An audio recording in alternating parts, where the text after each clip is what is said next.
about history. Very important to know the foundations.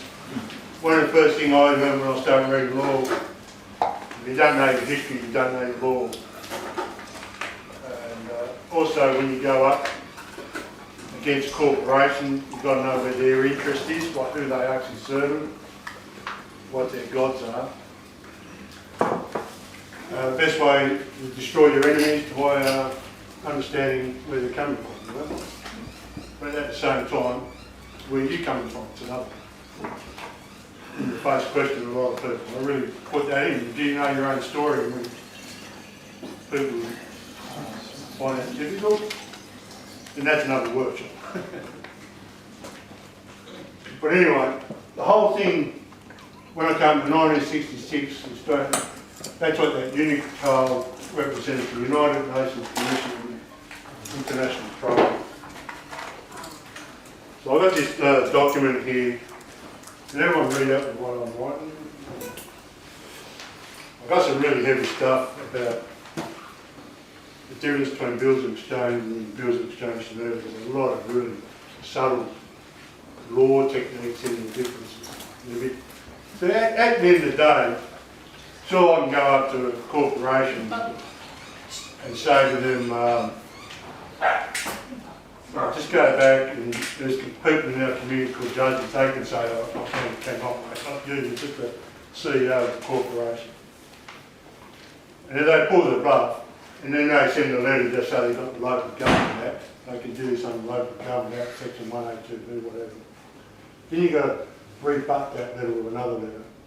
And then you've got to throw stuff back onto them. And so, I'm just going to read one paragraph out. This is sort of content that you put back to a CEO, right? A bill of exchange is an unconditional order in writing addressed by one person to another. So I write this and he's got to read this. So the judge will read it, the lawyers will read it. Signed by one person given it, requiring the person to whom it is addressed to pay and demand for a fixed, determinable future time, a sum certain in money, to or to order of a specific person or to bearer. The order of promissory contained in the bill will note to pay a definite sum of money must be unconditional, not subject to any extraneous or contingent factors. So a lot of these CEOs, when they're working through their life, they're connected to this. Well, that's an external contingent factor when it comes to bills of exchange UK. They don't know. My rates, I pay a state fee simple, I pay my rates as a land tax to the Crown. You as an organisation, as an administrator the affairs for the Crown. That's what the original size were. How it is that you as a CEO, because no one votes for the CEO. So he's just an outsourced, glorified accountant. That's an extravagant factor. Don't tell me you've got an authority, mate. You're in the bills of, this is what the judges do, now you've got to rebut this to. So all of these trade is going, all of the trades of local governments going through this United Nations Commission versus International Trade Law. It's been assigned out by the Australian government. That's why they sacked him. They didn't sack him because he was just a labour. He sacked him because he was borrowing money outside the rules of exchange, bills of exchange laws. He was borrowing money for that, what was that affair? For this, he was borrowing money for this international trade law. He was breaking the law. And they had to sack him because he was breaking the law. The public don't know, they just think the Queen's some sort of ironic bitch or whatever. That was Jim Cairns, wasn't it? Well, yeah. He was the treasurer. Yeah, yeah. But this law still exists. But the instrument, so when they're doing, see what, I'm paying rates. Here's my state food system. And here's this corporate entity. And my initial thing when I went to QC, I said to the QC said, well, you don't mind paying rates? I said, I don't mind paying rates to my community and I'll get services back. That's cool, you know, pick up the rubbish, whatever. And I don't mind the whole democracy of voting for my local members to be the councillors to make decisions on my community. But who the fuck's this CEO? I didn't vote him in. And how come he's got all the authority over the council suddenly? You can only do this because we can financially budget it. So what this CEO, Chief Executive Officer, he gets heaps of lots of money. What's happening through this United Nations Commission on Internal Trade, 1966,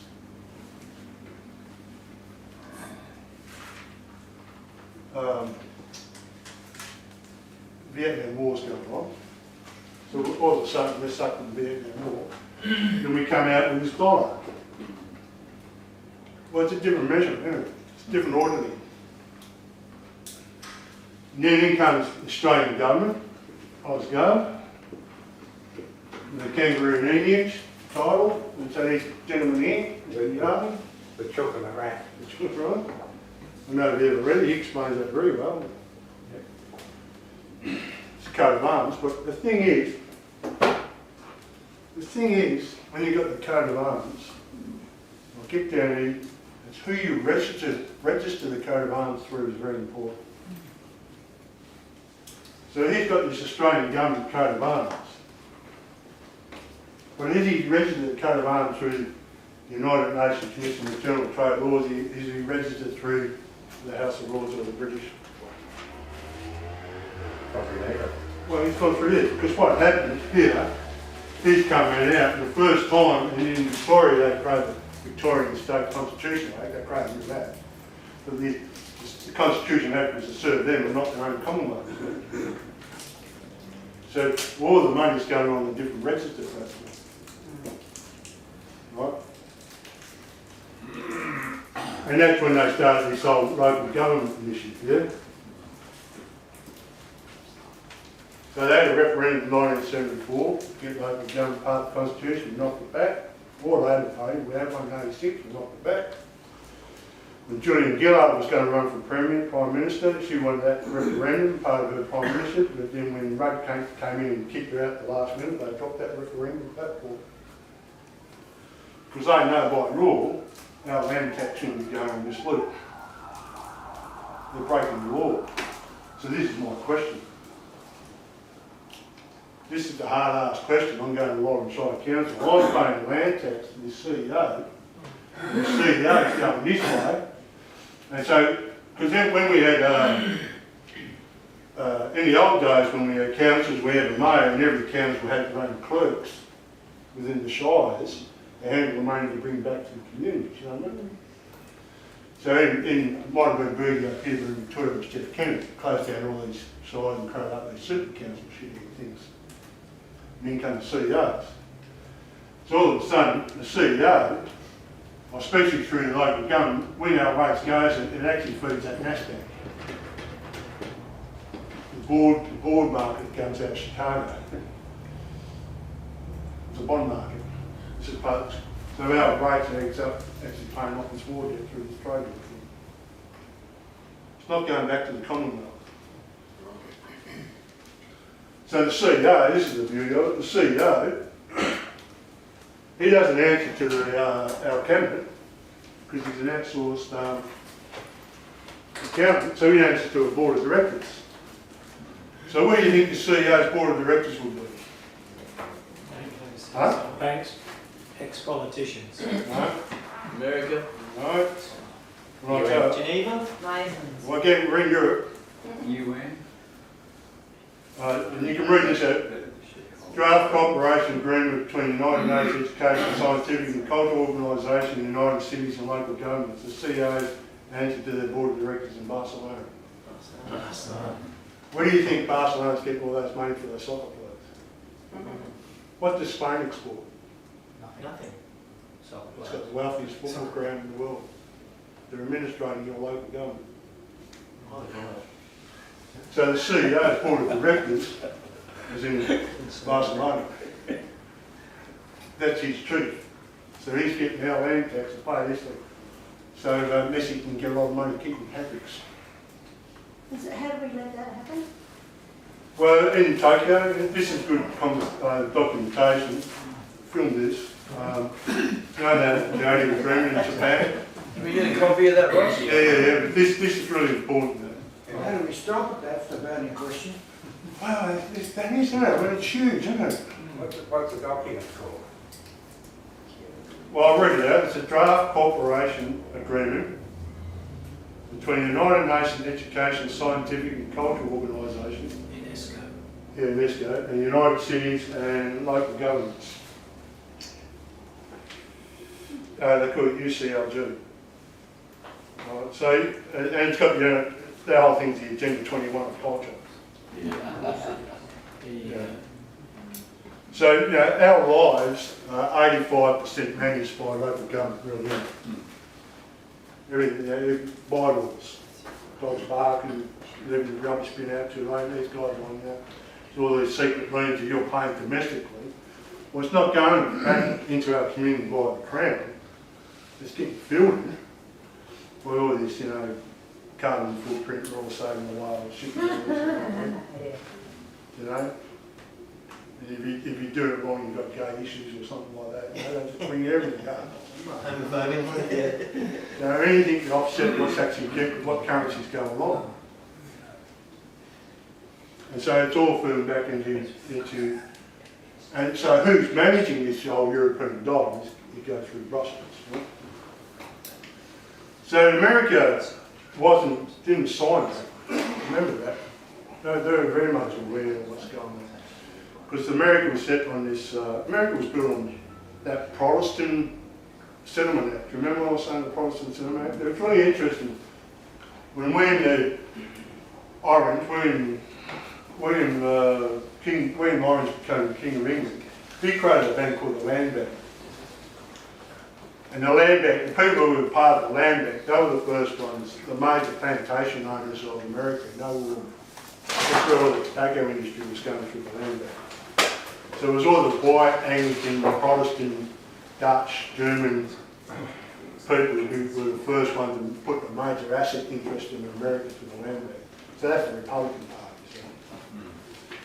So that's why the tobacco industry is practically unpretending, because there's something called first and time, first and law. If you can prove your law is older than the $1, you have privilege rights to keep your custom usage right over. So I can see what Donald Trump's doing, the Republicans. So we're just going back to the basics of this whole settlement act, because I know the European dollar is getting exposed. So what do? We know it's getting exhausted. This whole thing's getting exhausted. Everything has a peak. All we can economic cycle is usually go about 70 years. So when it came to the Australian government, so it's really interesting. The first person from this international commercial and national trade came in there. First person to really capitalise was Kerry Packer, and he changed boring old cricket with a red ball, the white ball, flashy cameras, all that. Everyone loved it. Entertainment. Broke away from the old dogma of the old British rule, and next thing you know, everyone can make money. So all of a sudden, we don't teach God no more, but everyone gets degrees in psychology. Yeah. Right? There's 167 degrees of psychologists out there that brain fuck you to get you back into the system. Because they got a licence from the government to do it. Keep the tax rolling. But we don't believe in God no more because that's fairy tale shit. So the next thing you know, you've got all these hippie, ticky chicks, and they're all becoming psychologists because they're LSD fix, whatever. And they're the chief psychologists, you know what I mean? Takes a month to know enough. Yeah. They can't fix it. I do men's workshops. And the most difficult duties to help in a men's workshop with psychologists. Well, one of them tried to take down Kavanaugh a couple of months ago. Who? One of them tried to take down Kavanaugh before he was elected a couple of months ago. Yeah, well, for sure, it's a engineering abuse or this psychology warfare, you know what I mean? Finding out one little bit of flaws about yourself and bringing out to the public as some sort of moral sin. It's got nothing to do with equity. Right? You know, I've got forwards, man. I've got a lot of faults and a lot of forwards, but it's got nothing to do with me doing a deal with my brother. You know? No, I don't like gay people, period. It's like, I don't like a lot of people, mate. You don't like anybody. Yeah. I don't like genetic scientists. Do you know what I mean? That's my right, isn't it? I have a right to do what I want to do. That's gentleman to gentleman. That's my free will. But I don't need some sort of social agenda coming over here. We don't believe in priests no more. We've got all these psychologists telling me what's morally right. You know? You know, so you know, go to a psychologist as well. Where did you get that licence from? Because the best thing you do to a psychologist is complain to the psychologist board. And then they're out of business for 6 months. Because they've got to get checked. So then the psychologist just hit you. And so I'm not happy. I'm going to go to the psychologist board and make a complaint. That will shut them up. Because, you know, always check their false authority. Have they really got it? Just because they've got some degree, some vogue on computer university comes out of Citibank's. Don't get you started. Right. So can you see this whole CEO thing, right? Now what he does, this is how these guys work. That CEO, he's got everyone's rates in the right side. He's created his own bank, hidden bank. He's got this whole rates notice and he's circulating everyone's rate onto his portfolio of administration, financial administration. And then he sells that information to trust companies like the NASDAQ and they make money coming back and coming to the community. This is like all the sub-border stuff there. So he goes off and makes a dodgy deal, we have to pay off his debt. Because there's a rule in here, this is the real thing, why they think I'm a Victorian citizen. In the government, because all governments now have got ABNs, you know that? Yeah. So they've what's an ABN? Is that, it's a tax number, isn't it? Australian business number. Australian business. Tracking number. Tracking number. So who's tracking them? Who gave them the ABN? They got an asset. Huh? They got their service. No, it's American Security Investment Commission. Right? Washington DC. So all these ABNs are going back to this. This is what GTS, GST, is another form of collecting tax from the war debt. Who's collecting the tax? Who gave them the ABN? So the whole idea of the government's ABN, Queensland's really shocking on this in the sense that that means you're in debt to someone. You're trading while insolvent. I remember when Turnbull came, the first thing he wanted to do is relax the insolvent laws because he knows all the government bodies are insolvent. So the way that they do that for the just big, in this case, it's really screwing a lot of people over in Citibank. They really support the Democrats because the Democrats want to keep American ABN to feed this international trade war that's going back to European guys. So from that ABN, they're saying, all right, you change your local government legislation, we put the CEOs in to make sure the CEOs collecting the tax through the ABN. And then they can do all these different financial transfers on our properties that we don't even know getting transferred. But while the government's signing off on that, and as a citizen, because we elect them once every 4 years, they think they work on the law of satisfaction. This is a big key word here. You don't know it, but while you keep paying out, in law, you are working under satisfaction.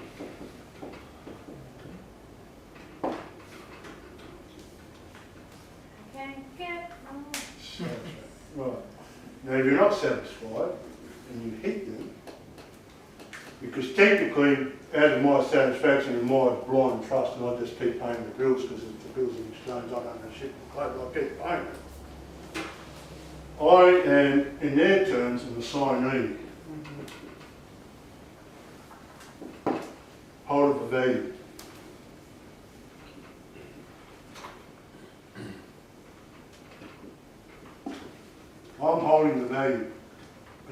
paying the value.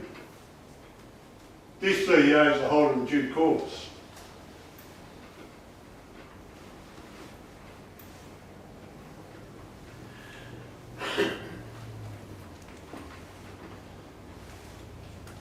Now, the way, as an assignee, I went up to my CEO here.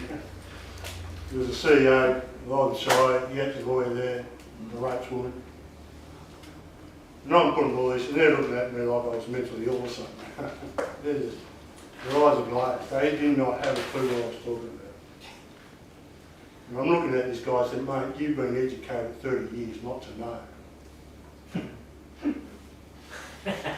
That would have gone well. Yeah, no, I'm looking at him, I'm going, you guys have not got a fucking clue what I'm saying. You guys have not got a fucking clue that you are ripping off your own community. Because he's on a lot of money not to know. And I'm putting it on going, this is scary. Because they're getting caught up in the glamour and hype of fiat finances. You don't know the fiat doesn't exist anyway, it's all legislated, it's just Mickey Mouse play money. But more Mickey Mouse play money you can get, more Mickey Mouse toys you can buy. burning up your hereditary right for your kids to come in, because they won't have any Mickey Mouse money, it's just going to be soft debt. They're trying to cut out capitalism with the kids as pure social obligation debt. That's what these pricks are doing to their own kids. You know, and this is the self-centeredness of the West. No, God doesn't exist no more, so. We don't need to talk about Jesus leaving the past, it's all psychology. And if you dispute me, we've got a pill for you, you know. Mental health leave. And if you get really angry, we'll call you a terrorist. You know, that's what it's boring down to. In the meantime, these guys are doing all these transactions. Going, well, they were. They started in 1972, and you know, the first person, like I said, really was Kerry Packer, privatised cricket. Everything starts privatised, and they start selling off all the assets that all our forefathers done in America, and they start selling and privatising the outside corporations been paid by the old history of Australia through Macquarie Bank. You know, that's the whole idea of Macquarie Bank, to sell off our history. So now they're selling it off to the Indians and Chinese. Like in Melbourne, they're selling off the whole port to the Chinese. You know, $60 billion, because over in China, they've got their own rule, they can create their own fiat till they're out of their arse. It's dodgy little shit, isn't it? But all they're getting is a land position on title to the port.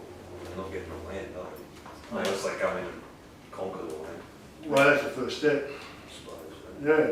Maybe we can buy it back for $1 billion in 2 years. Well, this is the thing, like, I've got a friend in electronic conveyance and he deals with Chinese buying property. I'm not racist, I'm just saying how it is, you know. He's the English doing this life living in property. We've had 800 years of understanding of how to get land, title on the land. When you work on the title, you've got to work the property to create wealth. If you don't work, you don't create wealth. So China, they've had, the last 20 years, they've come out of communist China, off the rice paddies. You've got these expatriate bankers coming in from America, Europe and all that, because they've got a big peasant market in there. Throwing this middle class mortgage bank in there. So they're building shit out of left, right and centre, pissing on their own culture over there, getting westernised, coming to Australia, and they're just buying Australia up millions and millions of dollars, but they're not working the property.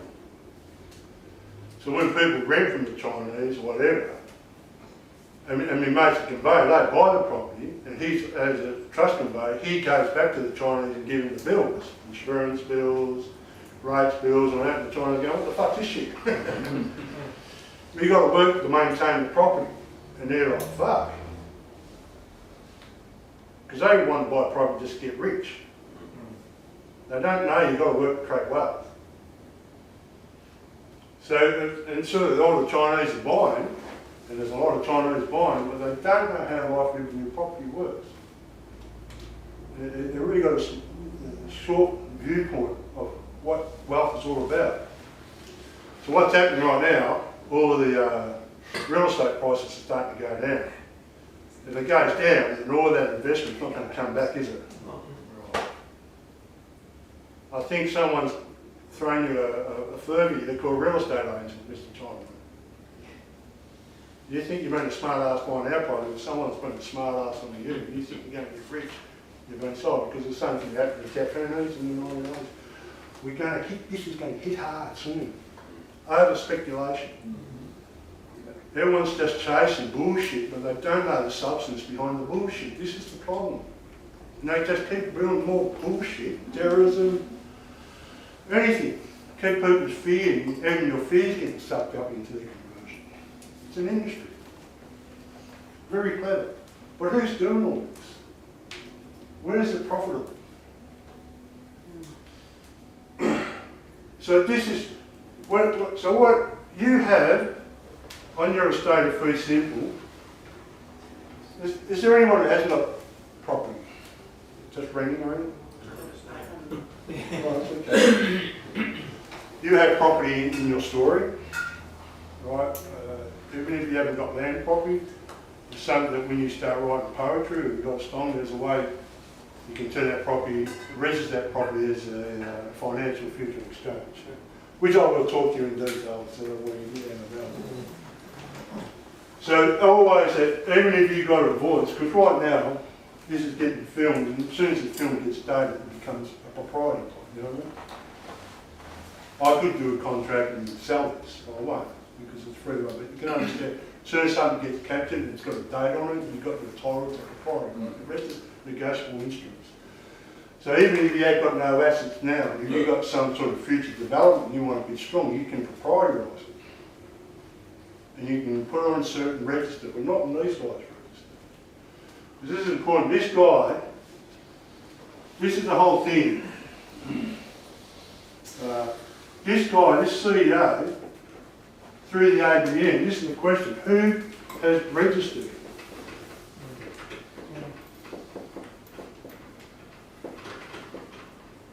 Very important, because all that money is going through this register. But it's not coming back into our country supply. But bloody hell, that's a very expensive. And that hustle. registration's through a single person too, isn't it?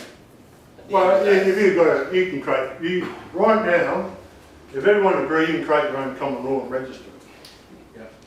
And then when everyone comes into your common law through that registration, you're starting the bills of exchange act. Right, if you agree, what is it? So the whole code, if you have a right, that's what you go, oh, you're against my rights, right? But if you want to turn that right into equity, it has to be registered through something. There's a lot of registers. So when it comes to your state of fee simple, so you can dig this like, yeah. Now if you keep going blind, what I always call it satisfaction. The key way to get out of that is you've got to redeem yourself. Redemption.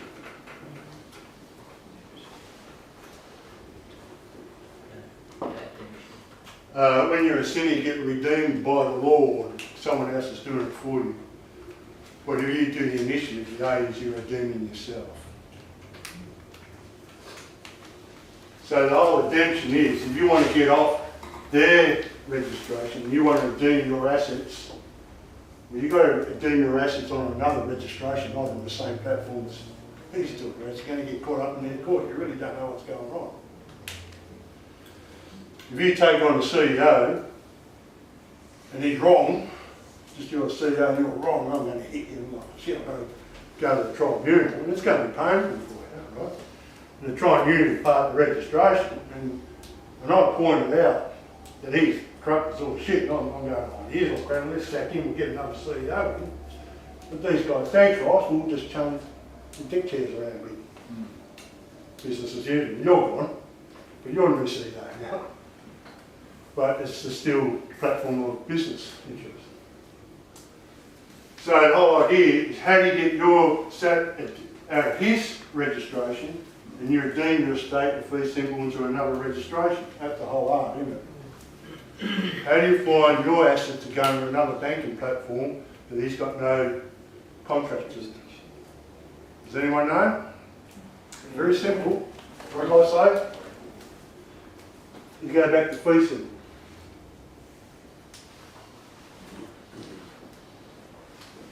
My mate Gary in Geelong took the Geelong City Council on this issue. He wanted to build a shed on his property. Had the whole steel post and beams up. It hasn't cladded it. Geelong City Council said you can't. He said, "I fucking can." He said you can't. And then he came in the Commodore workshops. Hey, bastards. And I said, well, you know, if you're going to do, you have to go to the Supreme Court, and you have to set up your alternative register. Because the whole thing is when you, like I said, when you go to the court, the judge will judge the outcome. So if you've got an issue with your brother and you don't know how to make the remedy, you don't know the outcome, and it gets clashed, you just don't know. We've got a procedure called the courts, and the judge will make the final decision. So he's got to hear two arguments. The best argument will get the decision. He can't make your life for it. He's got the scales of weight here. He's got the best facts. And the responsibility to hold on the facts is going to win the judgment. You understand that? Huh? Gotta know what you're talking about. And who's going to take the weight of responsibility? It's this guy. The judge might say, I know this guy's a prick, but he's handling, he's got an accountancy firm that's handling $500 million worth of rates. So he's got a lot of people depending on his corruption because they've got milk and bread to real. So if you know, I know he's wrong, but can you offer me a remedy to supplement that corruption? Within same. You must offer a remedy. If you do not offer a remedy, then this guy has got the whole legislation, the registration, all the financials moving continues the same. So this thing's been the same for 50 years. It's been going through the European Gold, but right now that's starting to crumble. In comes someone making trouble. Awesome. Huh? Awesome. No, but we're not Trump, we're not Americans. We're not in the Republic, we're in the monarchy. So we don't need to deal with the United Nations. We're in debt to the United Nations because people in the 1970s were buying big bridges and highways, infrastructure, building big tunnels under the road, $6 billion tunnels like in Victoria right now, Danny. We've got a $6 billion tunnel here, $6 billion tunnel there. It's about $50 billion worth of roadworks. That means the next 30 years we'll have to pay it off with his small little election window. Totally selfish, isn't it? They don't give a fuck. Just give them a bit of exchange. Well, your satisfaction is part of that exchange. But if you're doing it, because, so here's his CEO, there's my estate. And I'm not satisfied, because I know what this Unicode tells all about. I'm going to finish reading this off now. But the instrument, because this guy, when the CEO works into his, just technically he's an instrument. If I put an estoppel through the High Court, that's an instrument.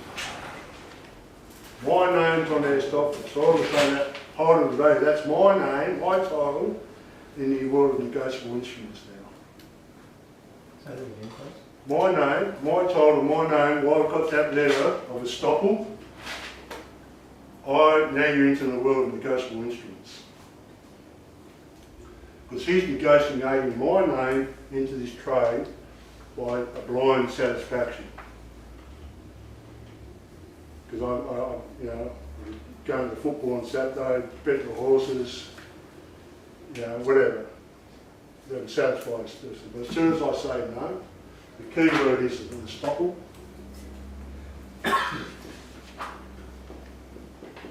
Stop. You can do that in banks too, can't you? Everything. But which court do you go to with a stop order? I love the equity thing, the equity trade. Well, let's go through a Supreme Court.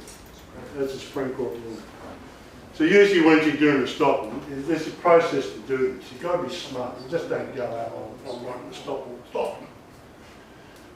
They're going to look at it and go, well, you're not doing the right process, mate. We don't have to accept it. No, I don't have to accept it because you didn't process it right. The way of doing a stop is you've got to understand, you've got to create relationships with an alliance.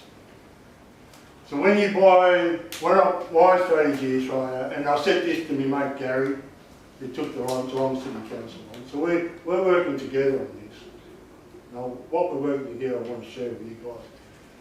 It can be a joint tendency of interest. We know that when you buy your stone fee simple, you actually buy it off the Crown, don't you? Don't buy it off the government. So on the corner, they've got a volume number, file number, yeah? Yep. Right. It's on a register, isn't it? Yep. Whose? Banks title office. The United Title Office, but that's an office. Vatican. No, not in Australia. We talked about the Reformation. Right. That was the Commonwealth of Wales out. So King Henry VIII made sure he got the land titles off the Vatican and put it on his own church, Yeah, I was going to say the church. Church of England. Westminster. No, not Westminster, that's another Crown office. Yeah, right. The Church of England's got its own colours for members. But if you go to a bishop's office, one in Bendigo, there's a sign there, register. Interesting, isn't it? Because when you buy my land, it's in Kingyard, it's in the parish of Gibson. So that's the original landlands on Australia was in parishes before the states, before the councils. So you look at the lot of side documentation, a lot of side corporation entity registration, that all its boundaries are in the parish of. Okay, so they're even registered in the parish. So that means you have a direct relationship with the church to protect your equitable interests against these foreign instruments, foreign intelligent instruments. Very interesting, isn't it? We don't believe in God. Ross, is there a smoking gun when Governor Phillip came to Australia, before the grants were issued, there must have been a letters patent, and is that not the smoking gun? Who has that? Does the Vatican have that letters patent? Does the Crown have it? Is that not the smoking gun for the datum point for property in this country? Good question. Letters patent to really open it up. Really good at that. When it comes to letters patent, just let me finish this. No, it's very relevant. 1749. Don't tell him that, he'll get a big head. 1749. Too late. I'll give that to the day. You've got a state police simple, you've got a volume filing number. Now, all of a sudden on your estate you would have a lot number too, yeah? The lot number is actually when your estate turns into property. So when it comes to property law, the state government can come in and they have priority. They can create laws on property laws, but not over your estate. Right? But even that Victorian government is still tied to the Constitution of the Commonwealth of Australia. And in section 51, it's Bills of Exchange UK, not Bills of Exchange Geneva. So this is what this document is saying, that they're doing in current instruments, they're doing in current transactions of my assets, with my title of name on it, and I'm allowed to put in the stop limits on this sort of language. Right? But the instrument as a whole must be certain in every other essential respect. The holder of the negotiable instrument ought to know who his payer is, the amount payable to him, and the date when he is to pay to be on. So I can ask the CEO totally open disclosure what you're doing with my rural zone number. Why notice the tax of that? You're allowed to have open disclosure because he depends, why notice travelling in that international market. As soon as you stop it, the whole thing stops. Can you imagine if you do that as a group? Oh, powerful. What do you want to do? The drawee in this case is up here. He must identify to the payee. I'm the payee, so who's drawing this up? These are really, if there is one. Therefore, it should be indicated with reasonable certainty the sum payable must be certain, the date of payment and the instrument must be fixed or ascertained. Section 8.2 reinforces by enacting that an instrument which does not comply with these conditions, which orders any act to be done in addition to the payment of money, is not a bills of exchange. So I'll read down that this unicatal is subject to extraneous and continuous factors that has been administrated through the United Nations Agenda for International Trade. And this is what happens, going to happen with Brexit. They're going to really expose this. It's certainly happening in America right now. These guys know America do not need to pay assets to the European dollar. So after Brexit, I'll get back to Brexit in a second. I'm making up the history here. I don't want to make it incorrect. So can you see how that CEO is tied to that through Australian government? Yep. Right? The Australian government is a trust company on a platform to fill off this debt. It's not a public body per se. They haven't say the Australian government is an administration. It stops there to get this fucking trade law through. But that's starting to go all wide, haywire. So when it comes to my state fee settlement, there's a register. It is connected to the Anglican Church.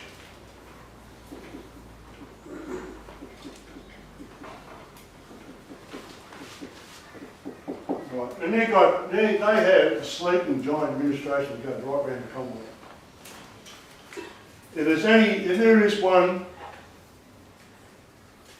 if you believe it or not, if there is one institution that is capable of offsetting local agenda 21 in the Commonwealth, it will be the Anglican Church.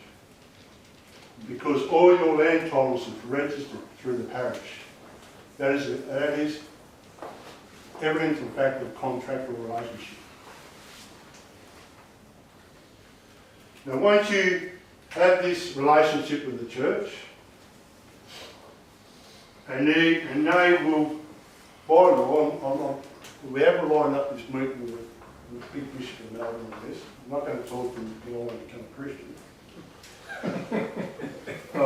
We're talking about the fact that I want to put my estate into the curation of your church, because there's another term in law, it's called devastation. I'll find that in a sec. Where's the books? You said curation. Yeah, curate. Yeah. Because there's another law, is that if you can see, and we are talking that this is all become devastation, it's all devastate, why do we have to wait for it to be devastation before we start? That's equity law. We know, everyone knows, that this is all going to be devastating. So we can have inter vivos, we can do our own choice of action. We don't need government permission to start making our own action. We can choose our own action, just and rem, to stop the devastation. And that's all I need, somewhere else. Well, through the statute of uses, Henry VIII, people have a natural right to enter society upon their own choosing action. When holding assets, they have a right and rem. So when you've got like, it's called a right and rem. Everyone put down that right and rem. Do your study around right and rem, please. Everything that you've got's now a right and rem. All your money's a right and rem.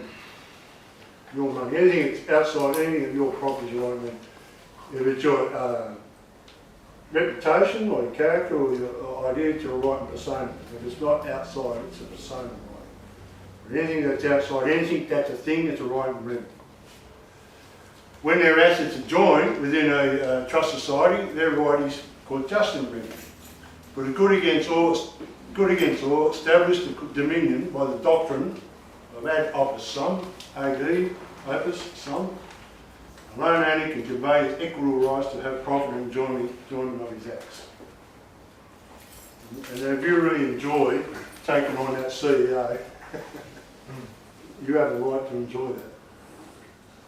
One not. So this is what we're suggesting that you create an ecological society.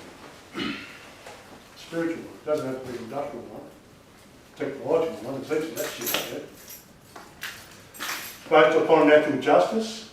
We'll explain natural justice. So when you come in, don't come in with your signature as an Australian citizen. Everyone comes in with their coat of arms. It's called a hereditary right. And then you're not a person, you're a character. And you have a right to share the depthness of your cultural spirituality with other people.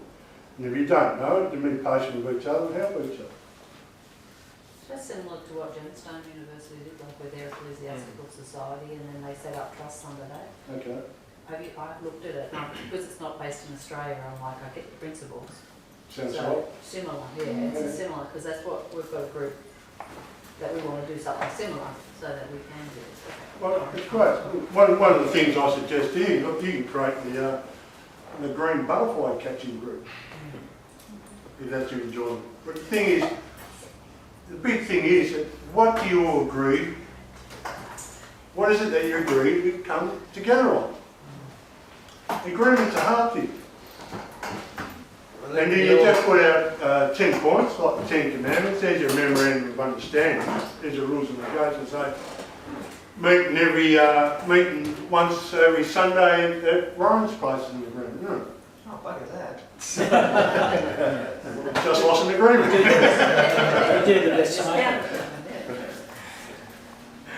Okay. Right? Well, that is an issue. So there's no greater enemy than the shared common foe.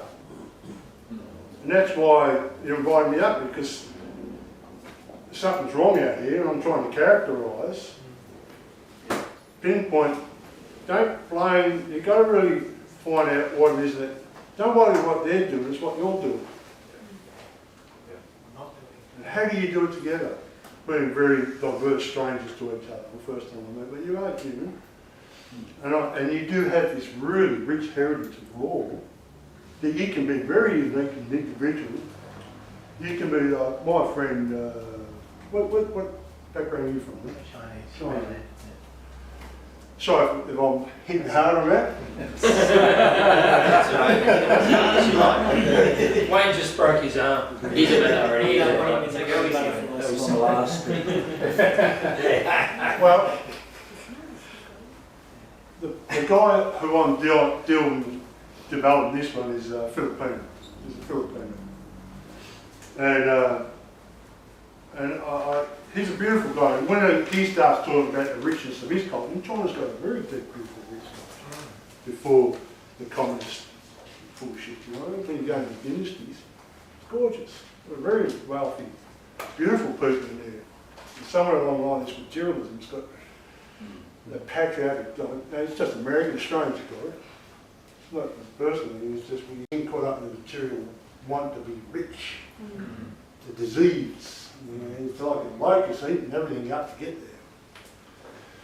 But you can't fight that. So you've got to offer something alternative. So what is it that's not damaging to the planet, but you still maintain a healthy lifestyle? We don't need to go back in caves. Communities did that. Huh? Communities did that. Yeah. Yeah, create a new country, so that you could have a community like you're saying. Yeah. It's just, I would suggest, you have a lot of fun through coat of arms, because everyone can do their own homework, so. And I'm a big one, it's about, you've got to have this really strong communal dialogue with yourself first. You've got to commune with yourself, commune with God, have that real stillness and peaceness about yourself, then commune with the stranger.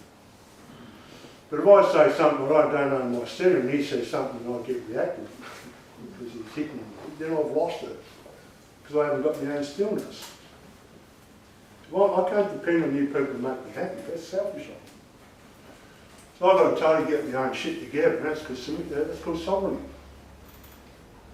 But if I'm up here saying you've got to do this, you've got to do that, that to me, that shows that I'm a bit shallow because I need someone outside to make me big. You know what I mean? I'm playing the pastor or the guru or whatever, and to be honest, I'm not taking anyone's responsibility home. I'm going to shoot you. Last week, this Sunday, I wasn't going home and going back to the bush. Because I want to deal with this dickhead. Right? Well, there's something we can all agree on. Yeah, there you go. So, there's a lot on equity on that. So the key word is, just follow my strategy with the bishop's office, because they exist in law. If you get a bishop's seal, so on your estate of fee simple, it all goes to something called Quaere Appendix, which is 1320, came out of Edward I. From your estate of fee simple, you're allowed to create your own tenure. Right, everyone write that down, please. Big one, tenure. That means you can create your own story. So if you're going to put in a complaint against the government, well, that's your tenure. If you write a letter petition, that's your tenure. Your voice is your tenure. You're allowed to do it. If you don't create a voice, then I'll create a voice for you through statute acts. Yeah, I'll make the tenure for you. If you do not agree with that, then you've got to create your own tenure. If you want to create a society group, and you want to have a lot of tenures with a group, then you have a right through law to create your own community. You have a right by law in the state of, in the Constitution of the Commonwealth of Australia, you are allowed a right to create your own state. Isn't that what Melton did? Who? Melton Council created their own state. No. I think I'm quite sure what's happening right now with all these councils on board and going liquidated, so they're getting bought out by other corporations. They're starting to do this in Victoria about Aboriginals becoming custodians of land interests. They're subtly doing this, but it's it's an Agenda 21 shifting the shape of the colours. Yeah. Slide it down. So, but now they're trying to get the sentiment of Indigenous people for good for our land. And they're all signing off, and then there's in coordination with the partners, and you're looking at the partners, oh shit, there's the Mining and Resource Act. Get them on the Constitution and then conquer them as well. Not only, yeah, that's a different one. They don't need one, they're only prescribed Yeah, I law know, corporations. that's another attempt. Yeah. Sabotage. Well, so you can stop any corporation. It's through an estoppel. The way of doing the stopping, you've got to write up your argument. It's got a good argument. I don't know how big you want your argument, especially when it comes to technicalities like that. You've got to write up an argument that's in the genius of a Supreme Court judge.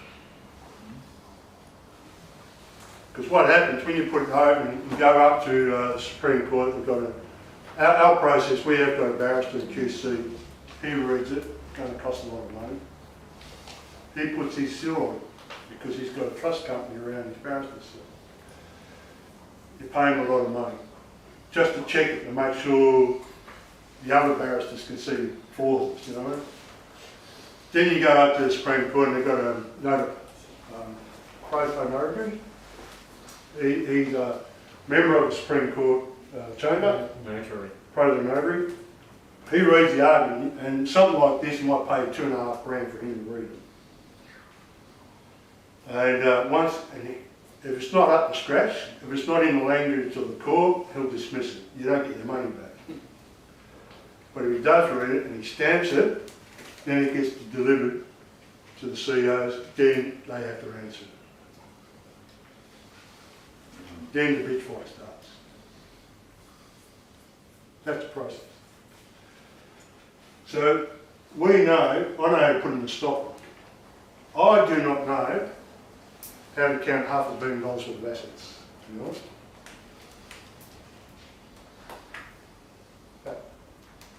know a mate who does. And he's Filipino, see. And then, if you know how to count your own money, and you've got everyone's assets on your own money, then, you know, if I had an ego, it could be called a bankster. Well, financial bankster. You understand that? And then we can go to the judge, and so we can count our own estates. We can find new trading platforms. So, who's the new trading platform that we want to deal with? It's another thing. That's where you need a merchant banker, who can pick up their assets as a whole and know how to trade them with another bank on the other side of the planet. And apparently it's all computerised now, it's something they've got blue screens. I've got a merchant banker who knows how to do it. Got people overseas wanting to do new trades. Because in this merchant banking world, what's happening with the European dollars and that, a lot of those merchant bankers are leaving the IMF. They know it's fucked. They know what Trump's doing. It's quite perpetual. Chinese have a lot of problems. A lot of trouble. This trade war, or the tariffs, that's hitting the China big time, really hard. There's only one dude who's really pushing strong through this, and that's Putin. Because he doesn't mind dealing with 1 or 4 people in the world where he's allowed.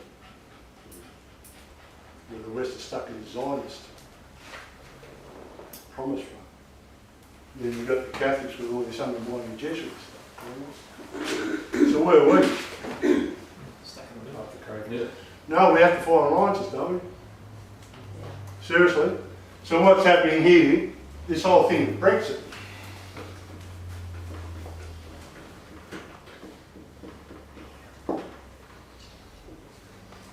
As I said, Brexit, all this United Nations trading the dollar, why were they freaking out not to stop Brexit? I mean, even when in Australia, Morrison, I think, was panicking. Oh, no, Brexit, we can't come and get through it. You know, what the fuck's going on? When you put your name, Ecological Society, and just say everyone's found that sort of green butterfly in the back right, that's it. We want to just say the green butterfly or whatever. How many is the minimum you need for this group? No. No minimum? No. So I can just be me on my own collecting green butterflies? Well, how much asset have you got by your own? By your own. How much assets do you need? Well, more assets better to deal with. Wouldn't be a group of these other. I'm talking to an Aboriginal group up North Queensland. They ain't a shit from clay, but they're with me. But they got 400 square miles of land of assets. These dudes got a lot more value behind you than you guys have. Collectively. That's wrong. It's weight. It's not. I know everyone's struggling, but one-on-one you ain't going to do it. So you want to go as a collective and get as many people on there and just put a stop a letter on all these types? No. Everyone can follow the one to stop them. Yeah, so when one's gone through, then that's a precedent for Yeah. everybody else. Yeah. But look, to be honest, we're not one for you guys to figure it out. We're a movement. Yeah, right. All right. So I'm telling you, I'm sharing to you how you can potentially hook onto something that's moving. Okay. All right. So my mate Gary took on Geelong City Council and he went into that VCAT and got that non-incidental, remember? The tribunal can't go against his state of free simple. So I'm saying to Gary, and I'm helping him with it. The next step is, let's bury the bastards. So we go into the next court. From VCAT we go down to the Supreme Court. And the Supreme Court's a royal court. From the Supreme Court you've got access to all these other courts. The ecclesiastical court's one of them. The bishop's got their own court. Coroner's court's got another court. Right? Court of Faculties. Has anyone heard of the Court of Faculties? Mm-hmm. Court of Faculties are the one, the notary publics are connected to the Court of Faculties. And the job of the Court of Faculties, it's all about British. It comes out of St Paul's Cathedral in England. It's ecclesiastical court, and they're making sure that when the admiralties make a decision, it's not in contradiction with the church's decisions or the academic courts, which have got their own faculties, or the coroner's court. And it's all, and the Court of Faculties is about transactions of equity. So they're making sure that when the sterling pound moves around, it's not contradicting its own law, do you know what I mean? That's the Court of Faculties. So when you talk to a notary public, he gets his, it's not a licence, I think it's an estate, through the Court of Faculties. So you can go up to a notary public with an idea. As soon as he stamps it, it's a doorway in the Court of Faculties. He doesn't do the business with it, but this is the power of stamp duty. So yeah, we want to set this volume on Gary's property, right? So I said to Gary, you know the big story, mate. What story? Go deep, mate. I'm helping you. And so his family coat of arms goes to Collis. Old King Collis was very old soul was he? King Collis was the first Scottish king. There's a story when the Gaelic Scots came into what was Pictland at the time. You know, the Picts were all tattered, remember?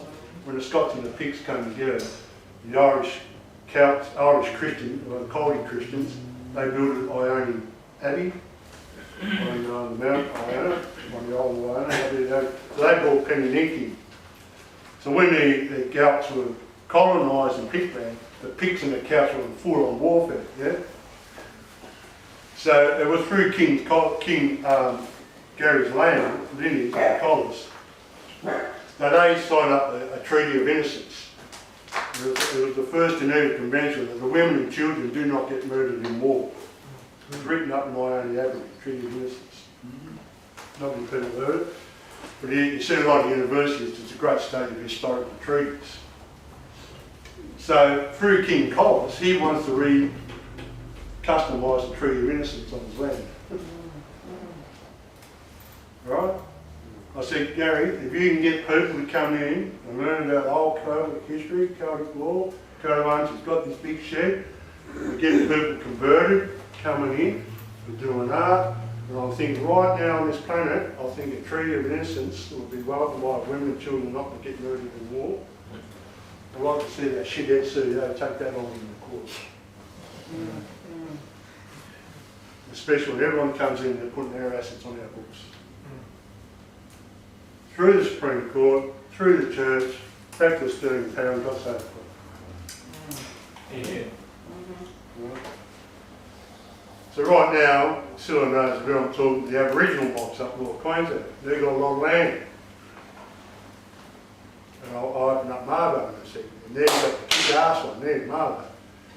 So I'm saying, look mate, let's get a campfire, you've got land all I want to do is just list 1 acre and we'll bring the tree. My mate, my Celtic mate, he likes druids, he does. We bring the Treaty Innocent, we'll bring the Treaty Innocent on the land, because you blackfellas want a treaty, don't you? But it's not an industrial treaty. It's not a technical, it's a treaty of innocence. Women and children don't get murdered in war. I think a lot of people, I think the Aboriginal people are like that, because they were murdered in war. And then you can create a whole new economic platform like that. Debt free. We should go to Australia then. What? Stradbroke Island.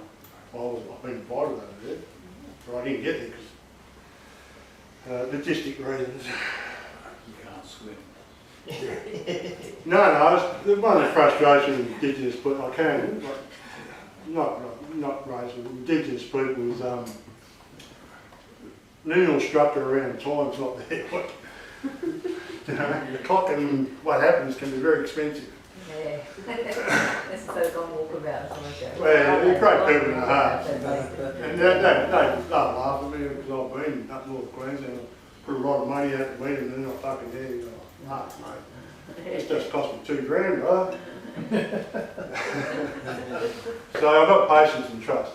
And on that, that's the biggest thing to going with just me, you know what I mean? So can you see how this is Scotland works? Now the whole idea is you've got your assets and it is tied up in this shit. You are allowed to start structuring how to protect your assets before the devastation happens. Now all you got to do is you have the bookkeeper, you come in and you just put all your assets together with your name, itinerary of all your assets, and you just follow it all up and you give an X amount on the end, just say, well, there's 30 people, you just say you got $1 million assets, whatever, we've got $30 million sitting in here. Asset rich cash pool. True? Alright. The issues on this, because they haven't got money either, they're working a debt instrument. Yeah. They can only assist by sucking off your positive credit. They haven't got nothing. So we're constantly throwing money into a void. That's a good reason to stop.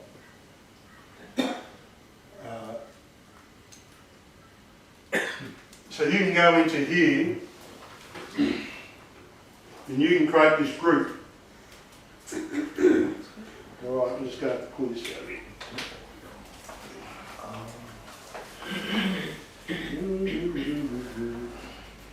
Alright, one word, alright.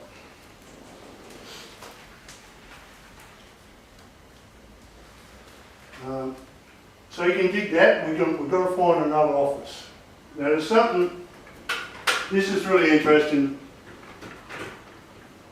If people want to do homework on this, it's called office found. Office what? Found.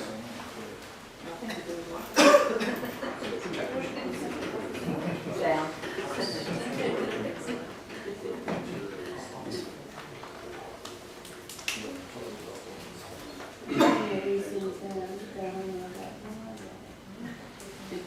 So when America was first getting colonised,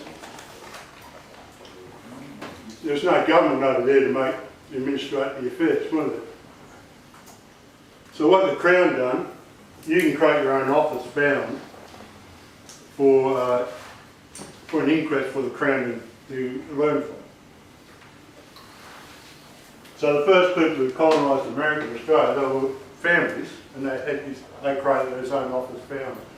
And they worked off something called a doctrine of discovery.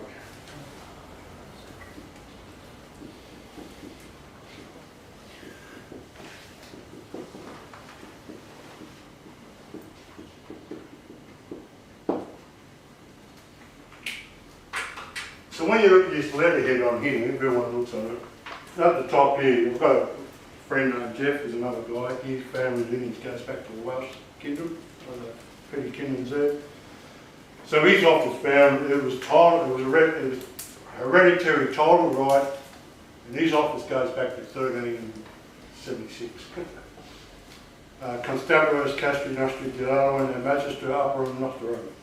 That's an office found.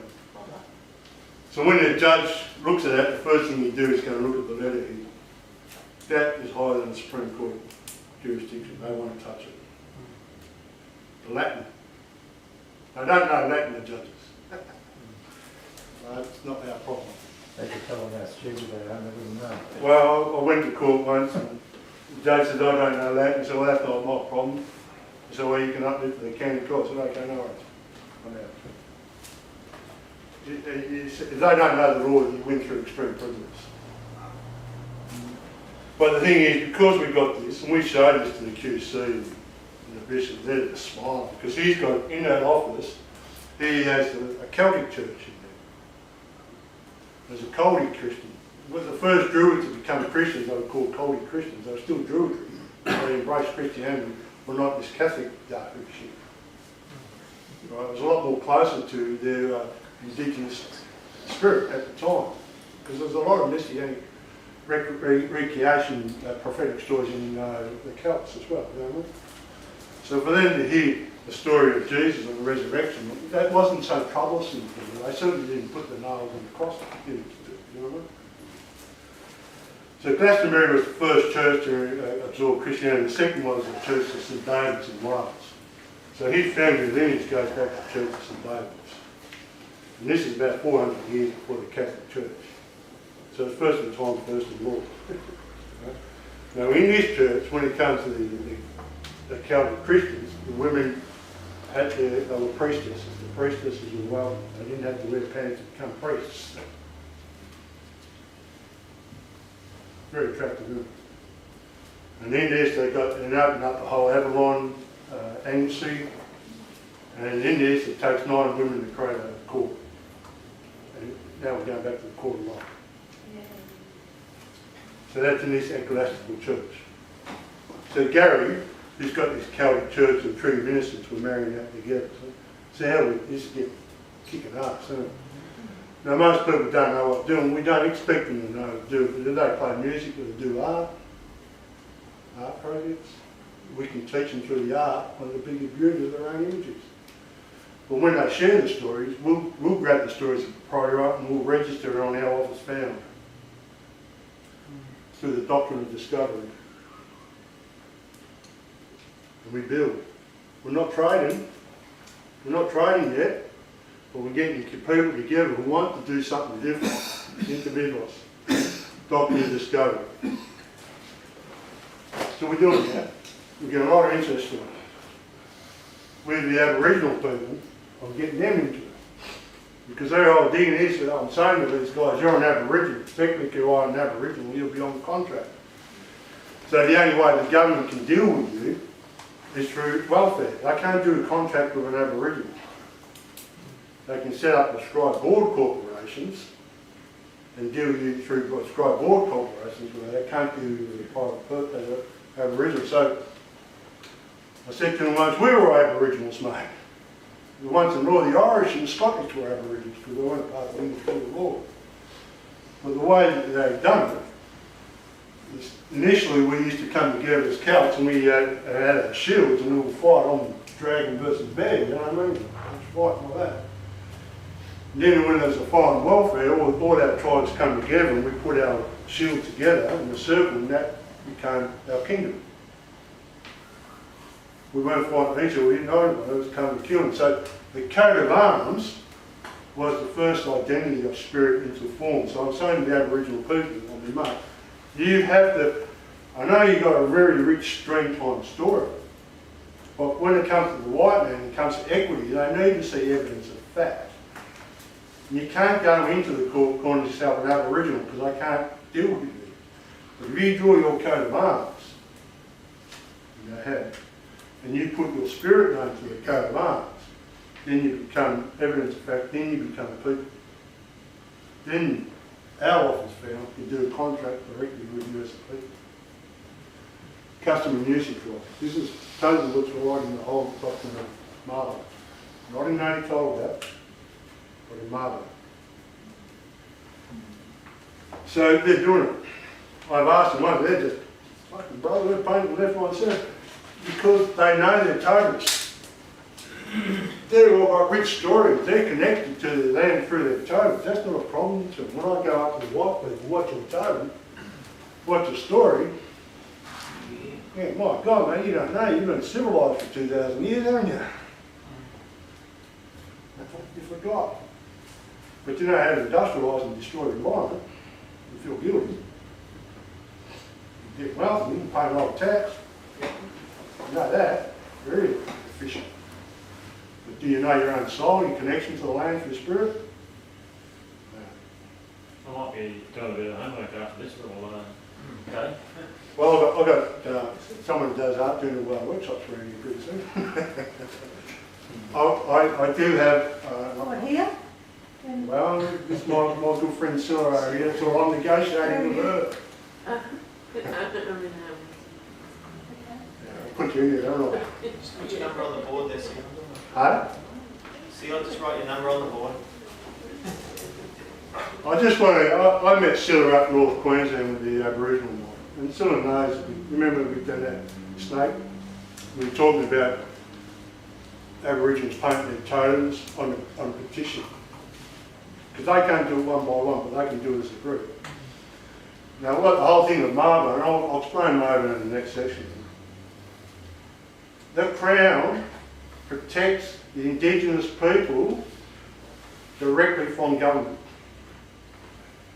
Nice. The government keeps on throwing all this shit on it. That Crown, through Mabo, can protect the Aboriginals from the influence, from any injustices from the government, but it has to go through an office found. That's not hard when you know that. No.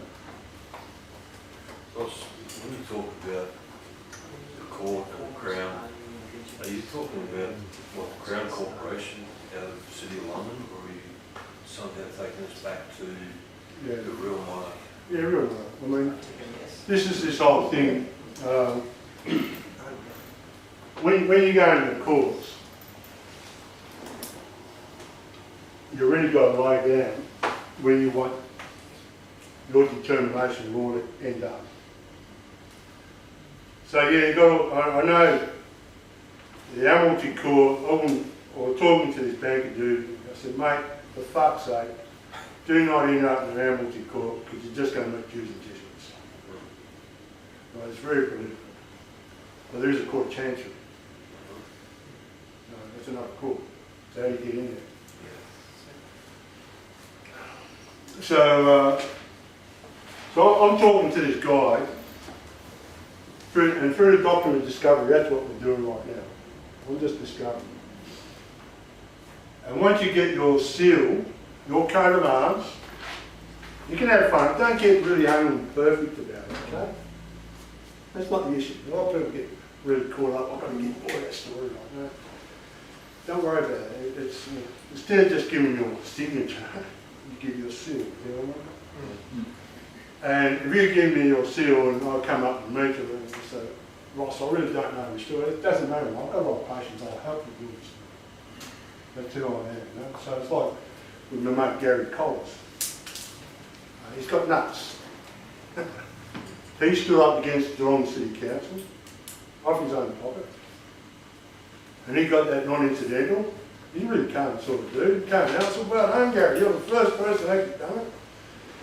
So what's next? He said, oh, okay, your coat of arms, he's doing his own, he's doing his coat of arms. He does a lot of research, he found his treated innocent, I come out and go, oh, shit, I tried, because I can't do everything. You know? Then I introduced him to your mate Jeff, he's got the Welsh. So, then I've got this other mate, Eamon's a ceremonial Irish druid. I introduced him to Aboriginal elders. We can live on this land without fucking ripping it up for our kids. We can. And we can create an economy around this. And you might not be all millionaires, but you're going to have an exchange. All right? We've got to really change our attitude. And we've had 50 years of industrial abuse since 1966. A whole generation's been smashed with this globalisation expansion bullshit. Everyone knows it doesn't go forever. And it's starting to hit each other. You can see that the trade war's all about. You know, about Darney coal mine and all this, or trying to feed millions of people back in Europe. You know, it's justified somewhere along the line to do this. Yeah, it's stopping farmers from getting the water supply. Well, all this comes up. It's not sustainable. They keep saying it's sustainable, but it's not. So we can't go up to these cockheads and give us a remedy when they don't know, because they're on the same perpetual innocent destruction. So we have to create it, don't we? Hallelujah. We are the creators. So get off your arse and create. And what have you got to offer? Right? Heaps, good. So where do you do this? You create a forum. You keep meeting. Ecolastical. Doesn't need to be the one platform. We can have all sorts of... It's a boring garden if it's only one flower palette. All right, so we respect. We've got women, men, Chinese, Asians. It doesn't matter. We've got something to offer, and you table it with disgrace, a court of chivalry. We need all different tiers for a community, and you go. But the whole thing is, when it comes, just evaluate it. Put all your assets in it. Doesn't matter if it's $2 and you've got 400 square miles of land. It's probably sitting at $75 million. Put it in, and you get it into a Futuro. You just get that number into a book, a ledger. You create your own ledger. And if you don't create your own ledger, the CEO is going to keep sucking your ill-advised interest into their ledger. So you can put them to stop it by law, which I won't go over now because it's done. For those who are really serious and I meet you down the track, I'll talk about the real nuts and bolts of how to do this, but the estoppel exists. But when the estoppel is, you have to have this whole ledger, your ecological society, on a different register from the one they're working on. You understand that? So you can go back to the Church of England, you can create your own ecological group that's affiliated to the church. You don't become an Anglican. You just know they've got a register on it. With some sort of Christian ethos. That's the affiliation. Yeah. That's a- Now I'm saying you guys don't do it, but if you want to have some sort of outreach affiliation with our Treaty of Innocence, we can negotiate. Because we're kicking ass, mate. I'll tell you what, me and Gary, we're going to puff shit out of this, mate. Alright? And I'm going up 2 weeks' time with Indigenous people, I'm going to put it on their table. I'm ready now, I don't. So, and they don't need to know the whole big story. No one needs to know the whole big story. Right? You've got to trust me that we've got this sort of pioneering light on that. That's fine. But you know, you just got to have this ability to fuck, we've got to do something different. And all I ask is just to do something you can manage. Now, if you can come up here and you can manage to ask really good, deep, pertinent questions about this, and you can sit in time it, I've got time for that. Now, if you haven't got it, that's okay. That's all right. You've got to trust these guys to do it. You know? 3 or 4 people might be able to stretch this out and go right to the monkeys on it. But whoever told you,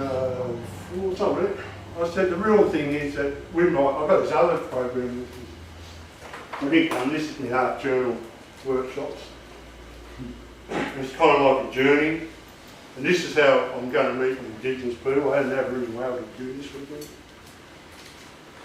I'm going to Buddhism right now. I said, in Buddhism, you've got 5 things that makes up your Precepts. there you go. And they're called the aggregates. You know much about them? Right. So the 5 aggregates is your perception, your consciousness, your form, your emotional body, your feelings, and your will.